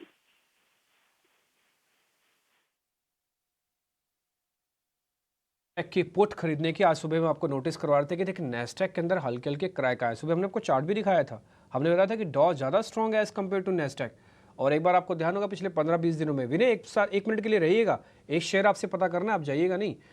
ये 5000 पुट है, एट द मनी पुट है, 115 रुपये में मिलेगी। मैं आपको फिर से बता, रिस्क रिवॉर्ड कैलकुलेट करके रखना। ये आज पहली बार ऐसा है जब आईटी के अंदर वीकनेस के सिग्नल दिख रहे हैं, इंक्लूडिंग यूएस के अंदर भी। हाँ, तो आप इसका 75 का स्टॉप लॉस लगाइएगा, 175 तक का टारगेट है। रिस्क रिवॉर्ड अच्छा है, 6000 रुपये का प्रॉफिट है, पर लॉट की कैलकुलेशंस में डला हुआ है।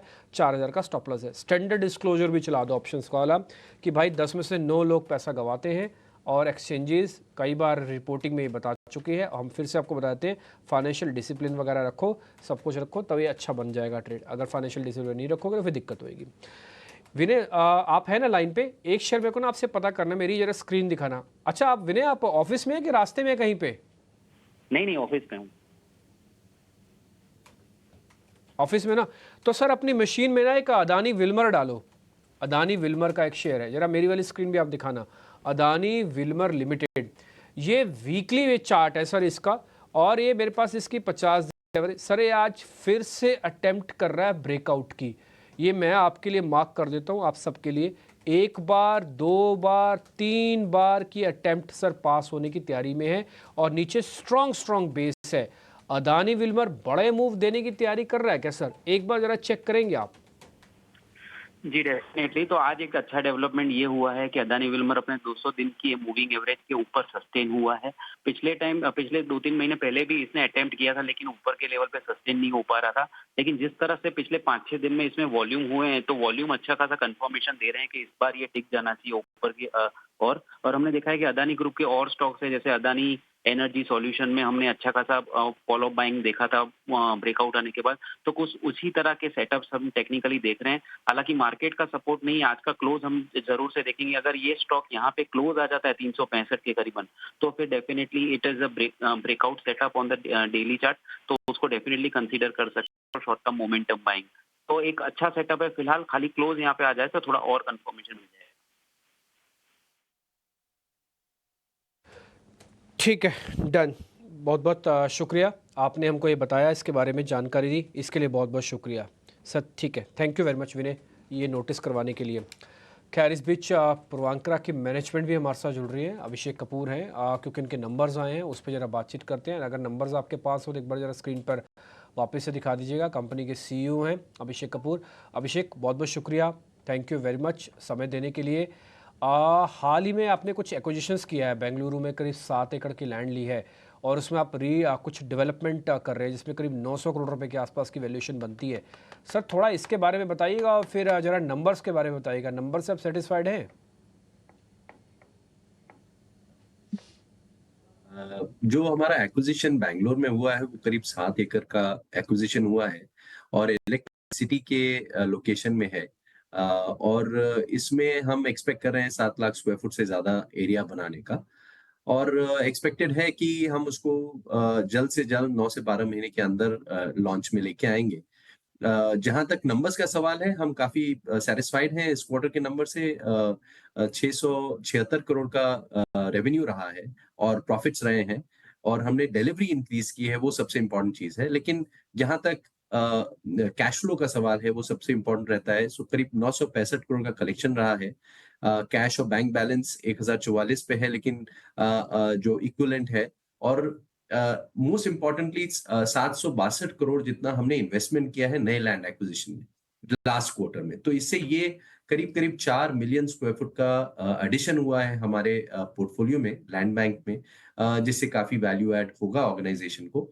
और हमारा एंडेवर यही रहेगा कि हम बिजनेस डेवलपमेंट और एक्विजिशन, जो हमारा लैंड का रिप्लेसमेंट है, वो उसी स्पीड से करें जिस स्पीड से हम लॉन्चेस और सेल्स कर रहे हैं। पिछले साल हमने 7.36 मिलियन स्क्वायर फुट बेचा था, तो अभी कोशिश ये रहेगी कि हम उसका रिप्लेसमेंट जल्द से जल्द कर सकें। ठीक है अभिषेक, अच्छा लगता है आपसे बातचीत करके। इनफैक्ट एक आप ऐसे मार्केट के अंदर बैठे हैं जो कि अपने आप में एक स्टेबल मार्केट है। टिपिकली गुड़गांव, दिल्ली की मार्केट आजकल काफ़ी वल्नरेबल है, बहुत तेज़ी से दाम बढ़े हैं यहाँ पे। पहले सप्लाई थी, अब तो खैर मेरे से ज़्यादा जानते हैं, सप्लाई थी वो सारी एब्जॉर्ब हो चुकी है। अब यहाँ पे बहुत डिमांड है यहाँ पे, बट आप एक स्टेबल मार्केट के अंदर है बेंगलुरु और उसके आसपास की। सर मेरे को ज़रा ये बताइए, 1000 करोड़ रुपये आप रेज़ करना चाहते हैं QIP वाला, उसके बाद उसका क्या करेंगे? जी देखें, अभी तो बोर्ड ने अप्रूव किया है और शेयर होल्डर्स ने अप्रूव किया है। उसके बारे में जैसे जैसे अपडेट होगी हम आपके साथ शेयर करेंगे। लेकिन जहां तक जनरली मार्केट का सवाल है, अलग अलग कंपनी की अलग अलग नीड्स होती हैं और उनके नीड के हिसाब से जनरली या तो लोन रिपेमेंट होता है या बिजनेस डेवलपमेंट होता है या ऑपरेशंस में इन्वेस्टमेंट होता है, अनलॉक करने के लिए जो उनका एग्जिस्टिंग लैंड है या कुछ है उसके लिए इन्वेस्टमेंट होता है जनरली रियल एस्टेट कंपनी में। लेकिन हमारा जो अभी प्लान है वो आपके साथ हम तभी शेयर कर पाएंगे जब उसमें थोड़ा और प्रोग्रेस हो। जहां तक देखिए बैंगलोर, और आपने एक बहुत अच्छी बात कही कि हम एक अच्छे मार्केट में हैं। आज हम साउथ और वेस्ट में हैं। बैंगलोर, चेन्नई, हैदराबाद, मुंबई, पूना 9 सिटी में है और NCR में भी हमारा प्लान है एंट्री करने का, जो कि हम होप कर रहे हैं कि अगले साल, अगले फाइनेंशियल ईयर तक हम एंटर करेंगे। तो एक नेशनल फुटप्रिंट में हम भी आ जाएंगे, जो आज खाली नॉर्थ ही मिसिंग है हमारे फुटप्रिंट में। इनफैक्ट मुंबई आप देखें तो हमने रीडेवलपमेंट में सक्सेसफुली एक पूरा प्रोजेक्ट अक्वायर किया है और एक प्रोजेक्ट में हम प्रेफर्ड डेवलपर अपॉइंट हुए हैं। थाना में हमने एक बड़ा एक्विजिशन किया है 12 एकड़ से ऊपर का। तो मुंबई एक इम्पॉर्टेंट स्ट्रैटेजी है। अब देखते हैं आगे कैसा रहता है। अभिषेक भाई, आपकी बात बिल्कुल ठीक है, मैं रेगुलेशन की बात भी समझ सकता हूँ, लेकिन थोड़ा हिंट तो करके जाओ। 1000 करोड़ रुपये कहाँ लगाओगे? कोई लैंड लोगे या कुछ और करना है इसका? थोड़ा हिंट कर दो। ठीक है, हम मानते हैं सभी रेगुलेशंस हैं, लेकिन आप थोड़ा भी हिंट कर दो कि हमें आइडिया लग जाएगा एक्चुअली। देखिए, कंपनी का जहां तक सवाल है, मैं आपको कंपनी के स्ट्रैटेजी के बारे में शेयर कर सकता हूँ। कंपनी की स्ट्रैटेजी आज ये है कि हम जिस स्पीड से, जिस गति से लॉन्च कर रहे हैं और सेल कर रहे हैं, उसी गति से हमको लैंड रिप्लेसमेंट करना है। तो बिजनेस डेवलपमेंट और लैंड एक्विजिशन एक बड़ा इंपॉर्टेंट स्ट्रैटेजी है, जिसमें वेस्ट में हमारा क्लियरली एक फोकस है, मुंबई, पूना में, जिसमें हम काफी काम कर रहे हैं। ऑफ कोर्स साउथ में तो हम कंटिन्यू करेंगे अपने मार्केट में कंसोलिडेट करना और अपनी प्रेजेंस को इंक्रीज करना। तो हमारा जो फोकस है रियली ग्रोथ स्ट्रैटेजी है हमारी। कोशिश हमारी ये रहेगी कि हम डेट लेवल्स को सिमिलर लेवल पे रख के और हम पूरी से ग्रोथ और लैंड एक्विजिशन पे आगे के फ्यूचर को प्लान करते हुए करें। तो हमारा जो नेशनल फुटप्रिंट का एस्पिरेशन है वो, और जो बिजनेस डेवलपमेंट का एस्पिरेशन है उसको ध्यान में रखते हुए और न्यू लॉन्चेस का ग्रोथ का जो हमारा प्लान है हम उसी पे फोकस रखेंगे। ऑफ कोर्स मोस्ट इंपॉर्टेंट है डिलीवरी। तो आप देखें अगर लास्ट ईयर हमने करीब लास्ट क्वार्टर में करीब 949 यूनिट्स का डिलीवरी किया है, more than 1 million square foot. So वो इंपॉर्टेंट है कि हम ऑपरेशंस पे फोकस रखें और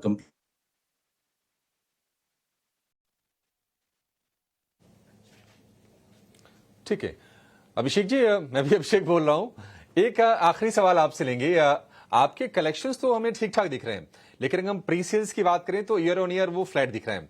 पहले तो ये बताइए कि ऐसा क्यों है, क्यों ये फ्लैट है? और दूसरी चीज, क्या आप और जो इमर्जिंग जो एरियाज हैं, जो नई ज्योग्राफीज हैं, क्या आप वहां प्रेजेंस को अपने बढ़ाने पर कुछ विचार कर रहे हैं? कोई एक्सपेंशन के प्लान्स हैं?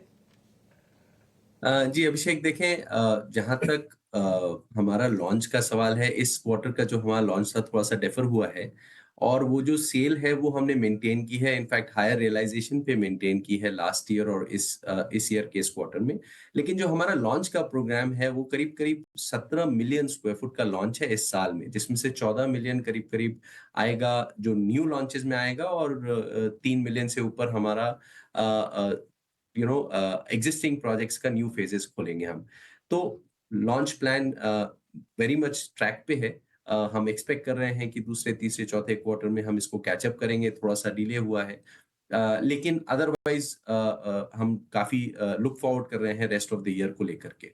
और जहां तक ज्योग्राफी का सवाल है, देखिए हमारा फोकस है बैंगलोर, चेन्नई, हैदराबाद, मुंबई, पुणे और जहां तक मैंने बताया में एंट्री का। इन्हीं मार्केट्स में काम है और हम already Kochi, Coimbatore, Mangalore, Goa in markets में ऑलरेडी प्रेजेंट है। तो कुल मिला के हम 9 मार्केट्स में ऑलरेडी हैं और एनसीआर के साथ हमारा जो विड्थ है और जो डेप्थ हम बना सकते हैं वो ऑलरेडी काफी बड़ा है। तो हम पहले इन मार्केट्स में एक मार्केट शेयर लेके आएंगे, हमारा ग्रोथ रहेगा, इन मार्केट्स में फोकस रहेगा, उसके बाद हम कुछ प्लान करेंगे। लेकिन जहां तक अभी का सवाल है, आई थिंक ये मार्केट्स में काफी अपॉर्चुनिटी है और हम इन्हीं पे फोकस करना चाहेंगे।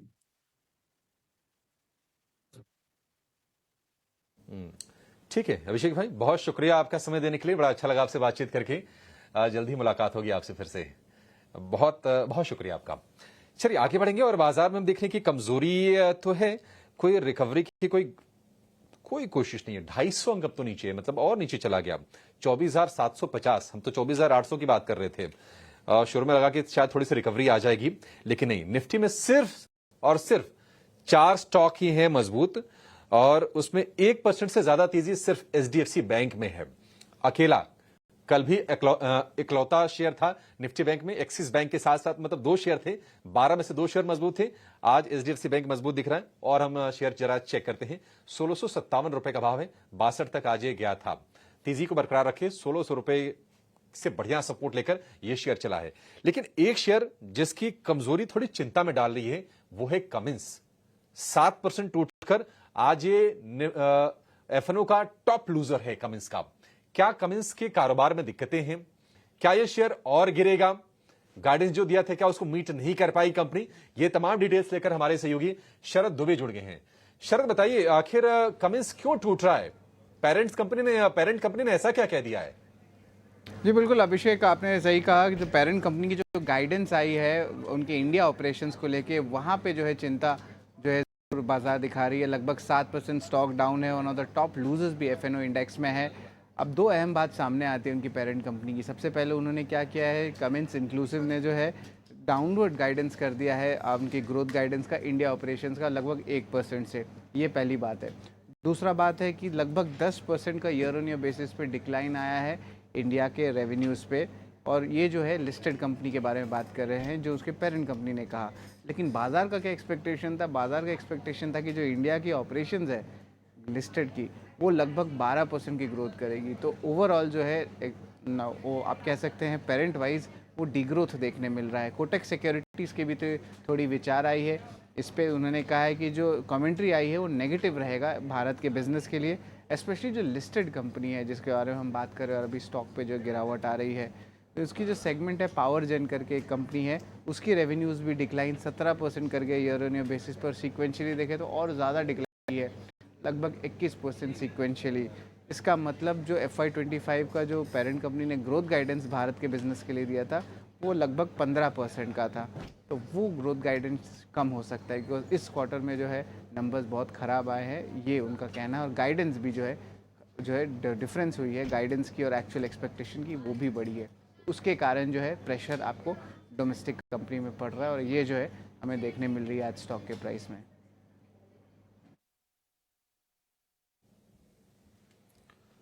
ठीक है, कमिंस भारतीय कारोबार की आय में सालाना आधार पर 10% की गिरावट है।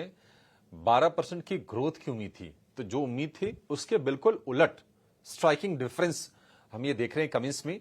और हालांकि अगर आप इस साल देखेंगे तो कैपिटल गुड्स स्पेस में कमिंस भी बाकी कंपनीज की तरफ ही चला था। एबीबी हो गया, सीमेंस हो गया, एलएनटी हो गया, जैसे शेयर चल रहे थे कमिंस भी चल रहा था। लेकिन जुलाई में जाकर इस पर ब्रेक लग गई और 4150 रुपए के आसपास का भाव था, वहां से लगातार ये प्रेशर में है और अब 3500 रुपए का भाव। अब तो जो उनकी ग्लोबल जो पेरेंट है उसने भी कह दिया कि मामला थोड़ा सा ठीक नहीं है, पावर जिन जो उनका सेगमेंट है उसमें दिक्कतें हैं। अंशुल, एक बार जरा आप राय दीजिए कमिंस पर। 3547 का भाव है, कमजोर है शेयर आज 7%। जिनके पास है मान लीजिए शेयर, ये कहां पर स्टॉप लॉस लगाकर इसको अभी रखे रहे, या फिर आपको लगता है कि शेयर क्या अभी यहां से और वीकनेस दिखाएगा? दोनों बताइए। देखिए, आज का लो काफी इंपॉर्टेंट हो जाता है क्योंकि ये एक राइजिंग ट्रेंड लाइन पे हेड एंड शोल्डर पैटर्न बना रहा है। बिल्कुल उसी ट्रेंड लाइन पे आज का लो बना है। तो मैं ये कहूंगा अगर आपके पास है तो 3480 last line in the sand है। 3480 के नीचे क्लोज करता है तो इसमें एक हेड एंड शोल्डर का ब्रेकडाउन है, फिर स्टॉक में बड़ा डाउन ट्रेंड डेवलप हो सकता है 3080 तक के लिए। तो 3480 का क्लोजिंग बेसिस पे स्टॉप लॉस लगा के होल्ड कीजिए। अगर ये लेवल होल्ड हो जाता है बाउंस बैक में फिर मोस्ट लाइकली 3800 तक हम ऊपर आ सकते हैं, बट उसकी उम्मीद कम लग रही है। ब्रेकडाउन की भी उम्मीद कम है, ब्रेकआउट की भी उम्मीद कम है। इस साइडवेज जाता हुआ ज्यादा दिख रहा है, बट 3480 इसका स्टॉप लॉस जरूर ले लीजिए क्योंकि इस लेवल के बाद फिर 3080 के पहले तक कोई सपोर्ट नहीं है। तो 3480 अगर क्लोजिंग बेसिस पे टूटता है तो फिर क्लियरली एग्जिट के सिग्नल रहेंगे।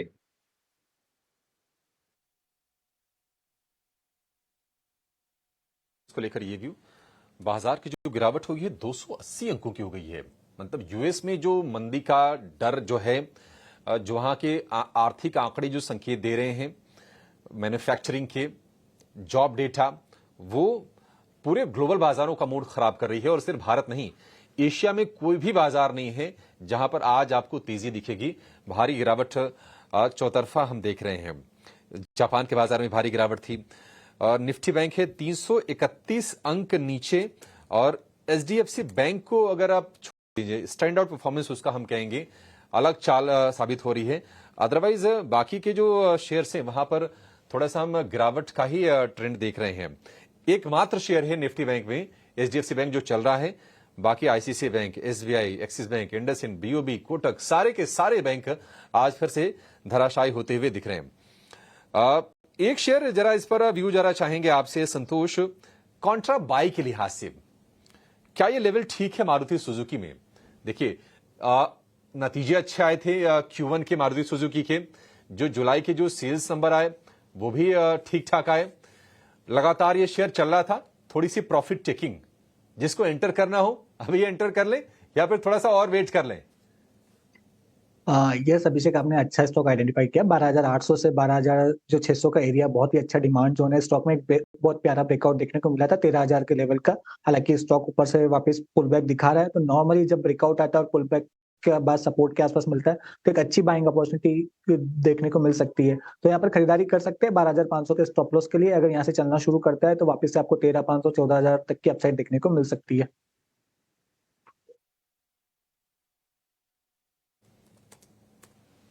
ठीक है, मारुति सुजुकी पर ये व्यू। लेकिन